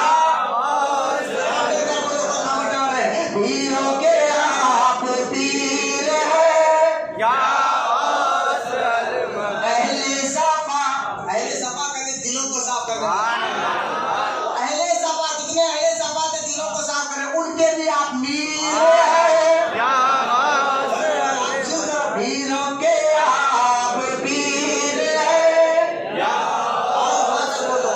بس آدم سے کرم فرمائے, پیروں کے آپ پیر ہے یا غوث المدد, اہل صفا کے میر ہے یا غوث المدد. صدقہ رسول پاک کا جوڑی میں ڈال دو, صدقہ رسول پاک کا جوڑی میں ڈال دو. ہم قادری فقیر ہے یا ہم قادری فقیر ہے یا غوث المدد. پیروں کے آپ پیر ہے یا غوث المدد. محبت زبان ہمارے سامنے کہا کہ 10 سلسلے تھے, لیکن غوث اعظم نے پھر منبر پر بیٹھا. غوث پاک کی بے شمار کرامت ہے, ان بے شمار کرامتوں میں غوث اعظم کی سب سے بڑی کرامت جو آپ سے پہلے ولی نے اور آپ کے بعد کوئی قیامت کا کوئی ولی دعویٰ نہیں کر سکتا, تو غوث اعظم نے اللہ کے حکم سے کر بتایا. وہ دعویٰ یہی تھا کہ میرا یہ ختم تمام ولیوں کی گردنوں پر ہے, میرا یہ ختم تمام ولیوں کی گردنوں پر ہے. یہ سرکار پیر پیرا میرے میرا شیخ عبد القادر جیلانی غوث اعظم دستگیر رضی اللہ تعالیٰ کا کام تھا. سبحان اللہ. اور غوث پاک نے جب اس پیڑ کو دیکھا, جب آپ بیان کرنے سے تقریر کرنے سے پہلے آپ غوث پاک کی ساری زندگی اگر آپ پڑھے, اس پر بھی غور کریں. غوث اعظم 18 سال کی عمر میں امی سے اجازت لے کر گیلان شہر سے بغداد آ گئے, اور آج بغداد سے گیلان 609 کلومیٹر ہے, 609 کلومیٹر. گیلان میں پیدا ہوئے اور آج وہ شہر بغداد عراق کا گیلان آج بھی ہے, بڑا خوبصورت شہر ہے جہاں غوث اعظم پیدا ہوئے. لیکن 18 سال کی عمر میں غوث پاک گیلان سے بغداد آئے, اور 18 سال کے بعد کی زندگی سے لے کر آخری دم تک غوث اعظم بغداد میں رہے. سوال یہ ہوتا رہے کہاں, دیکھیں آئے کس لیے, علم حاصل کرنے کے لیے. یہاں سے جاہلوں کو اللہ بیان دے دیتا, میں کہتا ہوں بندو کم سے کم حلال حلال کے مسئلے تم سمجھو. فیض لینا ہے غوث پاک کا تو غوث اعظم فیض پہنچائیں گے انشاءاللہ. آپ جو ہے نا یہ موقع یہ محفلوں کو اٹینڈ کرنے والے بنو پابندی کے ساتھ حلال حرام کے مسئلے خود بخود سمجھتے ہیں انشاءاللہ. آئے علم حاصل کرنے کے لیے غوث پاک بغداد میں آئے, اور بغداد میں آ کر جہاں آج غوث اعظم کا مزار ہے, قبر مبارک غوث پاک کی ہے, اس جگہ کو جامعہ نظامیہ کہا جاتا ہے. جو آج غوث اعظم کا مزار ہے وہ پہلے جامعہ نظامیہ جو غوث اعظم کے پیر و مرشد حضرت سیدنا ابو سعید مخزومی رضی اللہ تعالیٰ عنہ کا تھا. وہاں پڑھے اور پڑھ کر ایسے ہونہار طالب علم بنے کہ پیر و مرشد نے آخرکار اپنے سارا مدرسہ آپ ہی کو دیا. کہا شیخ عبد القادر آپ جو ہے آپ یہاں آپ سنبھالو, اس سیٹ کو آپ سنبھالو, اب آپ آگے بڑھو. تو اب یہاں سے غوث اعظم کی زندگی کو دیکھیں, سبحان اللہ, کرامت بے شمار ہے. اب غوث پاک ساری زندگی کوئی محقق یعنی تحقیق کرنے والا, تاریخ پڑھنے والا, چاہے کتنی بھی کتابیں آپ غوث اعظم کی, کیونکہ غوث اعظم کی سیرت پر بہت سے علماء نے بہت سی کتابیں لکھی ہیں, اس میں کوئی بات نہیں ہے, لیکن جو سب سے معتبر اور سب سے زیادہ مشہور کتاب ہے وہ ہے علامہ نور الدین کی کتاب بہجت الاسرار. بہجت الاسرار, تو بہجت الاسرار ہو دنیا کی ساری کتابیں اٹھا کر دیکھیں آپ کو غوث اعظم کی سیرت پہ لکھی گئی ہو, ایک جملہ تو کامن ملے گا آپ کو, وہ کیا کہ غوث اعظم ساری زندگی رہے گا تو سب تحقیق کرنے والے یہی کہیں گے کہ ساری زندگی غوث اعظم مدرسے میں گزاری ہے. بولے محبت سبحان اللہ. ہاں بات تو کہتے ہیں ہم طریقت والے مدرسے والے مولوی کیا جا رہے, میں نے کہا یہ کیا تم جملہ نکال رہے ہو؟ غوث اعظم ساری زندگی مدرسے میں گزار رہے ہیں. آج بھی جہاں آپ کی مزار ہے وہ مدرسے کے اندر ہی ہے, جو مدرسہ غوث اعظم کا تھا. جہاں بیٹھ کر کیا کہتے تھے غوث اعظم, تو ہم نے جب غوث پاک کی سیرت کی اس ٹاپک کو پڑھا کہ ساری زندگی میں غوث اعظم مدرسے میں رہے, ایک بات. اب دوسرا کہ غوث اعظم کرتے کیا تھے, بولے فجر کی نماز پڑھتے اور فجر سے ظہر تک جو ہے نا بچوں کو احکام سکھاتے. سبحان اللہ. یہ غوث اعظم کا روز کی زندگی, روز کا معمول آپ بتا رہا ہوں. فجر سے لے کر ظہر تک غوث اعظم دستگیر پڑھاتے, پھر ظہر کی نماز کے بعد سے لوگ قرآن لے کر آتے, غوث اعظم کو خیرت سکھاتے. سبحان اللہ. غوث اعظم اپنے دور میں بہت زبردست خاری بھی ہے. سبحان اللہ. خیرت کرنے بہت زبردست خاری ہے غوث اعظم. علم خیر سکھاتے غوث اعظم کے دور سے. پھر عصر کا وقت ہوتا, عصر کی نماز پڑھاتے. عصر سے مغرب تک غوث اعظم پڑھاتے نہیں تھے, بلکہ عصر سے مغرب تک کا یہ ٹائم مریدوں سے ملاقات کا ٹائم ہوتا. غوث اعظم اس لیے بزرگان دین کی اعلیٰ حضرت کی عادت پاک تھی, کئی بزرگوں کی عادت پاک ہے کہ عصر سے جو مغرب کا ٹائم ہوتا وہ ٹائم میں جو ہے وہ بیٹھتے اور مریدوں سے بات کرتے یا تعویذ دیتے یا دعائیں پڑھتے, لیکن پڑھتے نہیں تھے. یہ ایک روحانی مسئلہ ہے. عصر سے مغرب کے ٹائم اگر کوئی کتاب لے کر پڑھنے بیٹھتا ہے تو دماغ بھی کمزور ہوتا ہے. اس لیے آج کے مدرسوں میں دیکھیں عصر سے مغرب کے تک بچوں کو پڑھاتے نہیں, یا تو کھیلنے لگاتے یا تو وہ خالی بیٹھاتے ہیں, پڑھاتے نہیں ہے. یہ بہت بڑی بات ہے. غوث اعظم عصر سے مغرب میں روز کی زندگی کا شیڈول بتا رہا ہوں آپ کو. غوث پاک بولے سبحان اللہ. یہ شیڈول آتا ہے غوث پاک کا, جس کی آپ گیارہویں کر رہے ہیں. وہ غوث اعظم کیا کرتے تھے, یہی تو کام جو آج ہم بیٹھ کے کر رہے ہیں. وہ اور بات ہے کہ وہ پیروں کے پیر ہے, ان کا ہم کہنے کا یوں کہو کہ ہمیں کچھ بھی نہیں لیکن دریا سے کچھ بھی نہیں لیکن تھی تو حقیقت ہے خطرہ ہی صحیح. مجھ کو دریا سے تو نسبت ہے, نسبت بھی کام آتی ہے, نسبت لاتی ہے اصل. آپ دیکھیں آپ حضور صلی اللہ تعالی علیہ وسلم 27 جو ہے غزوات میں شرکت کرے. غزوہ اس کو کہتے ہیں جس میں حضور خود گئے اور شرکت کرے, دشمنوں سے لڑا, اس کو غزوہ کہتے ہیں. کیا کہتے ہیں؟ غزوہ. اور جس میں حضور گئے نہیں, صحابہ کو بھیج دیا, اس کو سرایا کہتے ہیں. غزوہ اور سرایا میں فرق ہوتا ہے.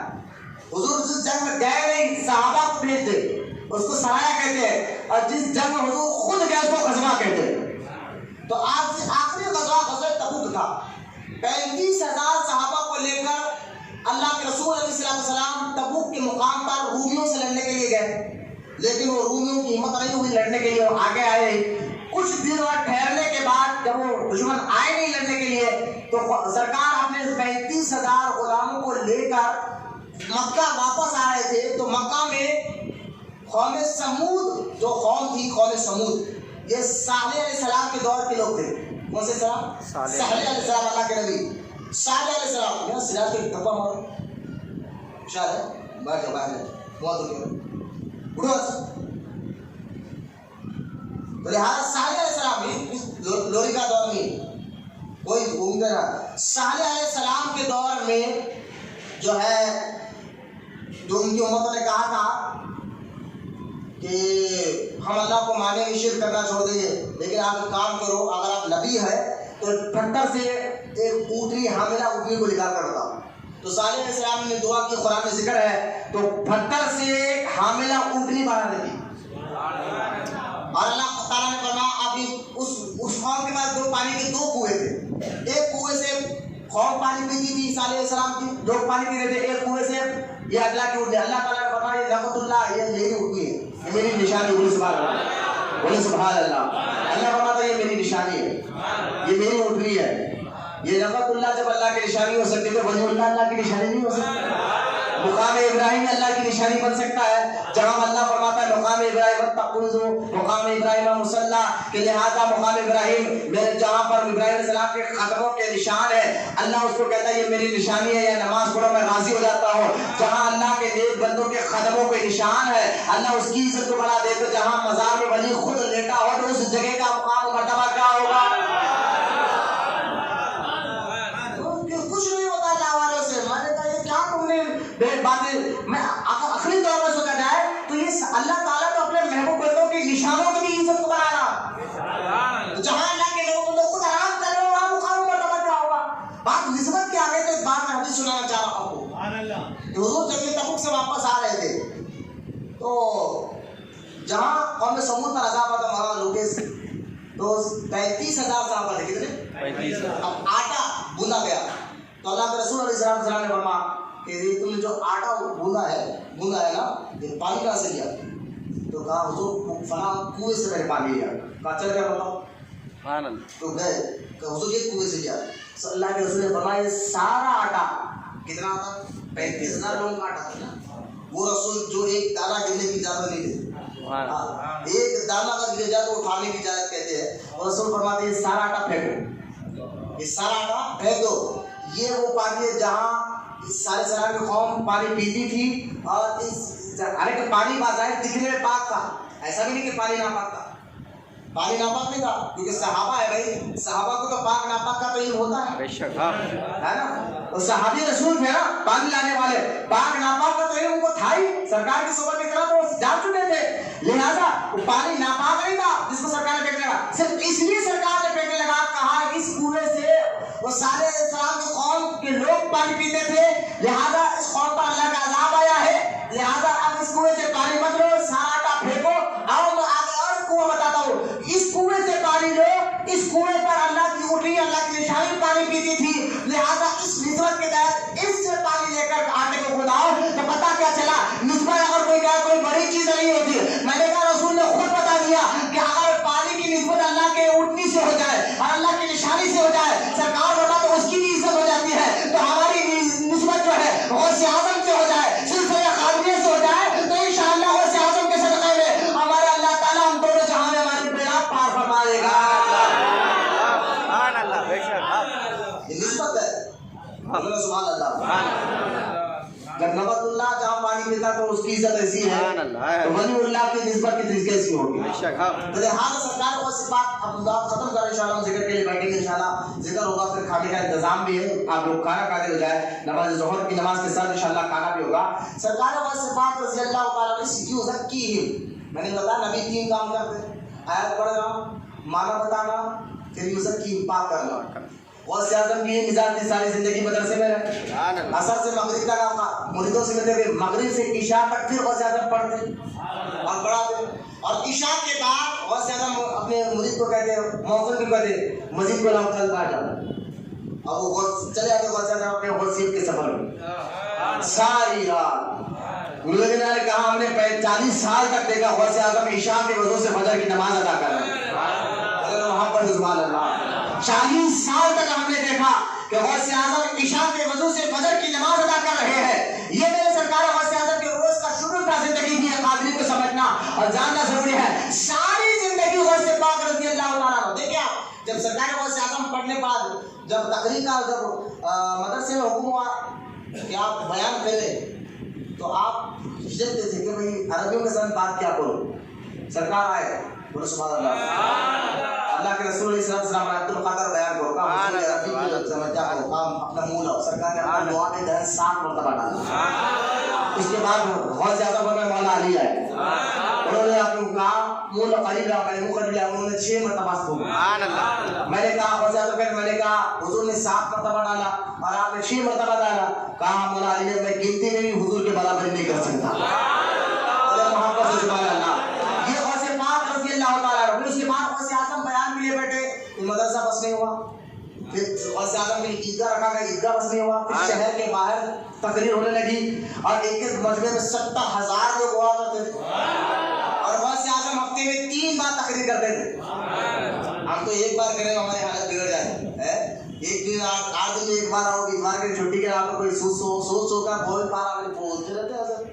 اپنا کہا 12 بجے جائیں گے اپن, کتنا بھی سمجھاؤ, لیکن اب بولنے کا وقت ختم ہو گیا, اب کرنے کا کام ہے. میں بتانے والا ہوں کہ تم کے لیے کیا قانون بننے والا ہے. تو لہٰذا کتنا بھی ایسے بولنا اثر نہیں ہو رہا. تو اثر کے لیے ان کے لیے یہی قانون ہے کہ وہ میرے سے اب ملاقات نہیں کریں گے, نہ میں ان سے ملاقات کروں گا, نہ میرے وہ روم کے اندر آئیں گے, نہ میں ان سے ملاقات کروں, دور رہیں گے. جو پابندی نہیں کر رہے آنے کی تو تم کو فائدہ ہی کیا ہے آنے کا, مرید بننے کا, تم میرے سے دور ہو جاؤ, ختم. اب آپ کہیں پر جاؤ, کیا کرتے ہیں, میں جیلانی بولوں گا, میں بتا رہا ہوں, نام بول دوں گا, وہ لوگ میرے نزدیک آنے دیں گے.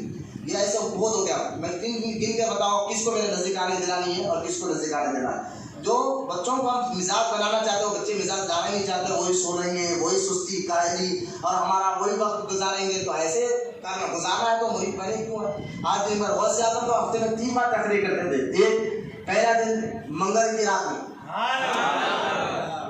جمعے کی دن نماز سے پہلے, اور اتوار کی صبح میں. 3 دن سرکار غوث اعظم کا 70,000 کا مجمع ہوتا تھا. ہم معذاللہ سوچ نہیں سکتے غوث اعظم کی برابری تو دور کی بات ہے. ہم تو غوث اعظم کے غلاموں کے غلاموں کے غلاموں کے غلاموں کی برابری نہیں کر سکتے. لیکن وہاں کہنا ہے نا کہ ہمیں کچھ بھی نہیں, لیکن اتنی تو حقیقت ہے, خطرہ ہی صحیح مجھ کو دریا سے تو نسبت. اچھوں کی نقل بھی اچھی ہوتی ہے, اچھوں کی نقل بھی تو اچھی ہوتی ہے نا. اور اس نسبت کے تحت جو مقصد کو آپ کو مرید, جو غوث اعظم کس فیلڈ کو لے کر چلے گئے. جب غوث اعظم نے مرید شروع کیا تقریر کرنا تو غوث اعظم کے ہاتھ پر کئی ہزار میں لاکھوں لوگوں نے توبہ کیا اور کئی ہزار لوگوں نے اسلام کو قبول کیا. دیکھیں یہ ہوتا ہے ولی کا کام, دلوں کو صاف کرنا. اور کئی ہزار لوگ, لاکھوں لوگوں نے توبہ بھی کیا, دل بھی صاف ہوئے. لیکن غوث اعظم نے اور جو کام کر کے بتایا, توجہ کریں, غوث اعظم میں کچھ مالدار مرید تھے. مریدوں نے دیکھا کہ غوث اعظم تو جو فیلڈ کام لے کر چل رہے ہیں, غوث اعظم کے پاس جو ہدیہ آتا تو آپ غریبوں میں کھانا کھلائے. مزاج تو یہ تو غوث پاک کی جو ہے نا, جب مدرسے میں جاتے جب سے مزاج تھی پہلے سے غوث اعظم فرماتے اللہ نے میرے سیدھے ہاتھ کے ہتھیلی میں سوراخ رکھا ہے, جو بھی کچھ دے گا یہاں سے غریبوں کے لیے بولے وہاں پر سبحان اللہ. اس لیے بولتے نا اللہ کے راہ میں دیو دیو دیو, بولے تو بھی نہیں. خیر اللہ تم کو آپ سمجھنے کی توفیق دے. آپ جتنا بولو ایسا نہیں ہے کہ غوث اعظم کے پاس جو اللہ جس کے پاس جس کی جیسی ایسی تھی ویسی وہ لوگ خدمت کرتے ہیں. آپ وہ بھی میں آپ کو بتاتا ہوں. کچھ لوگوں نے دیکھا کہ غوث اعظم کا مدرسہ بس نہیں ہو رہا. غوث اعظم مدرسے میں غریبوں یتیموں کو رکھتے ہی تھے, کھانے کا بھی انتظام تھا. جو آج بھی غوث اعظم کے مدرسے کے بارگاہ کے بعد آج بھی انتظام ہے, کھانے کا انتظام. تو لہٰذا اس دور میں سیاسی طور پر بھی غوث اعظم کے دور میں دور دور کے ممالک میں لوگوں کو مسلمانوں کو مارا جاتا تھا, لیکن سب کو بغداد ہی محفوظ مقام دکھا. لوگ دور دور سے ہجرت کر کے بغداد میں غوث اعظم کے مدرسے میں آتے تھے, رہتے تھے, کھاتے تھے, پیتے تھے اور ان میں دین سیکھتے تھے اور خود کامل بن کر دوسرے محلے علاقوں میں جا کر وہاں تبلیغ کرتے تھے. غوث اعظم کا کام تھا کہ پتھر کو ہیرا بنا. یہ سلسلہ قادریہ اسی کو کہتے ہیں. قادری سلسلہ اسی کو کہتے ہیں جو تمہارے گندگیوں کو دھوئے, تمہارے مزاج کو دھوئے, تمہارے اندر اللہ اور اس کے رسول کی محبت کا شوق پیدا کرے, جو غوث اعظم نے کر کے بتایا. تو کچھ مریدوں نے کہا کہ غوث اعظم کے مدرسہ تو بس نہیں ہو رہا, آجو باجو کچھ گھر تھے, گھروں کو خریدا اور اس کو بھی مدرسے میں داخل کر دیا. اور جب اس کا کام چل رہا تھا مدرسے کا تو ایک بیوہ, ایک عورت آئی اپنے شوہر کو لے کر, غریب عورت. اب اس جذبہ دیکھے, توجہ کرو, خاطریوں ذرا غور سے سننا. تو غریب عورت آئی اور آ کر کہنے لگی یا شیخ عبد القادر جیلانی جو کام آپ کر رہے ہیں, اتنے غریب آپ کے پاس کھانا بھی کھا رہے ہیں, علم بھی سیکھ رہے ہیں, پھر آپ اس کی ایسی تربیت بھی کر رہے ہیں کہ اس کو دوسرے ممالک میں بھیج رہے ہیں. دیکھیے یہ کام کا بہت سے بات تھا. ہاں خالی ولی نہیں ہوتا, تسبیح لے کر اللہ اللہ کا لیتے خانقاہ میں بیٹھے رہے, ان کی خانقاہ میں ظاہر باطن کو سدھار کر مزاج بنا کر پھر اس کو ہیرا بنا کر دوسری جگہ بتا کہ جاؤ آج ہم نے اس کو پارک پتھر بنایا, اب جو بھی اس کو ہاتھ ملا وہ بھی سونا پڑ جاتا.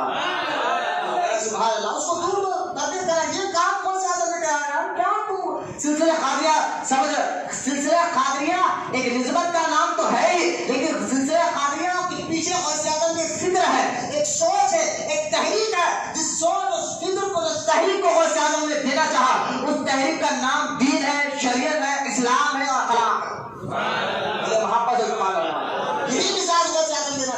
اب دیکھیے یہ عورت نے جب دیکھا کہ ہمارے محلے میں عبد القادر جیلانی غریبوں کا اتنا خیال کر رہے ہیں، اب تو ہم کچھ کر نہیں سکتے مدد، پیسہ تو ہے نہیں، روز شوہر مزدوری کو جاتا تو گھر چلتا، اتنی غریب عورت تھی لیکن جذبہ وہ عورت نے شوہر کو لا کر کہا حضور یہ میرا شوہر ہے، یہ روز کمائے تو ہمارا گھر چلتا ہے، غوث اعظم کے پاس آئے، یہ روز کمائے تبھی تو ہمارا کام چلتا ہے، اے غوث اعظم آپ تو یہ کام کر رہے ہیں، اس میں تو میں کچھ دے تو نہیں سکتی، لیکن یہ میرا شوہر میرا جو ہے مہر باقی ہے، بولو سبحان اللہ، مہر باقی ہے، یہ میرا شوہر ہے، یہ میرا مہر باقی ہے، لہٰذا میں چاہتی ہوں کہ ایک دن گھر کا کام کرے، ایک دن آپ کے مدرسے کا کام کرے، اور اس کی مزدوری آپ سے رہا ہے، مزدوری میری مہر سے میں کٹا دوں، سبحان اللہ، مزدوری میرے مہر کے پیسے سے میں کاٹ لوں گی، ایک دن آپ کے مدرسے میں مزدوری کا کام کرے گا، ایک دن گھر کے لیے کام کرے گا، اس طرح خیر خیر میں بھی آپ کے ساتھ شریک ہونا چاہتی ہوں۔ ہمارے ایسی عورتوں کے لاکھوں سلام، آج ایسے مریدوں میں نہیں ہوتا 10-20 روپے 50-100 روپے چائے پینے کے لیے، پان کھانے کے لیے ہے، لیکن اللہ کی راہ میں غریبوں کو کھلانے کے واسطے، واہ واہ واہ، یہ تو چھوڑ دو آپ، لیکن ہاں میں ایک سوچتا تھا کہ اللہ کی راہ میں جو ہے نا لوگوں کو جذبہ دلانا کہاں شروع کرو، لیکن جب میں نے دیکھا لوگوں کو جذبہ دلانا اللہ کی راہ میں، لوگوں کو خیرات کرو، مدرسے کے کام میں، دین کے کام میں، یہ جو چندہ مانگنا یہ حضور کی سنت بھی ہے، میں نے کہا ساری شرم میں ساری عزت حضور کے قدموں میں قربان، حضور نے جنگ تبوک سے پہلے چندہ نہیں مانگا اپنے صحابہ سے، جو اللہ کی راہ میں دو تو صحابہ، حضرت عثمان غنی اٹھ کر کہا تھا 1000 اونٹ ہے نا، 100 اونٹ سامان کے ساتھ، تو میں نے کہا یہ حضور کی سنت مبارکہ بھی، تو میں بار بار بولنے کا مقصد نے اللہ تعالیٰ قابل بنایا کہ اکیلا بھی کر سکتے الحمدللہ، میں بھیک مانگنا نہیں، میں کہتا ہوں ثواب کے کام میں سو بھی، یہ مزاج آپ کی بات نہیں، ہر وقت بنائے رکھے، میں یہ مزاج دینا چاہتا ہوں اچھے کام میں، یا خانقاہ بن کر نہیں کہیں گے اچھے کام کے لیے بولو تو اپنی اوقات، اپنی مزاج، اپنی طاقت کے مطابق دینے والے بنو، ایسا نہیں کہ صرف یہاں نہیں جہاں بھی اچھا کام ہو رہا 10 روپے سے لے کر دو، ہے نا، ایک صحابی حضور کی بارگاہ میں ایک مٹھی گیہوں لے کر آئے، حضور میرے پاس یہ ہے، ایک مٹھی گیہوں، حضور نے اس صحابی کی گیہوں لیا، اور جو مال صحابہ نے لا کر دیا تو اس کا انبار رکھا ہوا تھا، سرکار نے اسے ایک مٹھی گیہوں لیا اور اس پر ڈال کے کہا اللہ اس ایک مٹھی گیہوں کے صدقے میں سارا مال، یہ جذبات پیدا کرو، یہ مزاج سلسلہ قادریہ والے دیتے ہیں، یہ اللہ کی راہ میں جب بھی کوئی کار خیر میں کام، صرف خانقاہ کی بات نہیں کر رہا ہوں میں آپ کو، جہاں کہیں جائے تو اپنی حیثیت اپنی طاقت کے مطابق کچھ نہ کچھ دینے والے بنو، پھر دیکھیں غوث اعظم رضی اللہ تعالیٰ نے کس محاذ پہ کام کیا، اس پر میں نے آپ کو بتایا وہ تصوف تھا، وہ طریقت تھا، اور غوث اعظم کی کرامات تو اتنے ہیں کہ جیسے آسمان کے تاروں کو آپ گر نہیں سکتے، ایسا غوث اعظم کی کرامات کو کوئی گر نہیں سکتا، ساری زندگی غوث اعظم مدرسے میں رہے، اور آج بھی آپ کا مزار مبارک اسی جگہ ہے جہاں بیٹھ کر غوث اعظم بچوں کو پڑھاتے تھے، لوگوں کو تربیت دیتے تھے، آج بھی غوث اعظم کی مزار اسی جگہ پر ہے، اور غوث پاک آرام فرما رہے ہیں، اور امام مہدی آنے تک آج غوث اعظم کی ولایت کا سورج چمکتا رہے گا انشاءاللہ۔ اعلیٰ حضرت امام مرتضیٰ فرماتے ہیں وہاں کیا مرتبہ ہے اے غوث بالا تیرا، اونچی اونچوں کے سروں سے ہے قدم اعلیٰ تیرا، اور سر بھلا کوئی کیا جانے کیسا تیرا، اولیاء ملتے ہی آنکھیں وہ ہے تلوا تیرا۔ اللہ تعالیٰ تمام کو کہنے سننے سے عمل کی توفیق عطا فرمائے، اللہ ہمارے ظاہر باطن جسم روح دل کو پاک بنائے، اللہ تعالیٰ ہمارے دلوں میں علم نافع کو داخل فرمائے، سینے میں اسلام کی محبت کو داخل فرمائے، دل میں سنیت کے درد کو داخل فرمائے، تمام مرید اور متقی کو دنیا اور آخرت میں کامیابی عطا فرمائے، وما علینا الا البلاغ والحمد للہ رب العالمین۔ ذکر کا وقت ہو گیا، تھوڑا قریب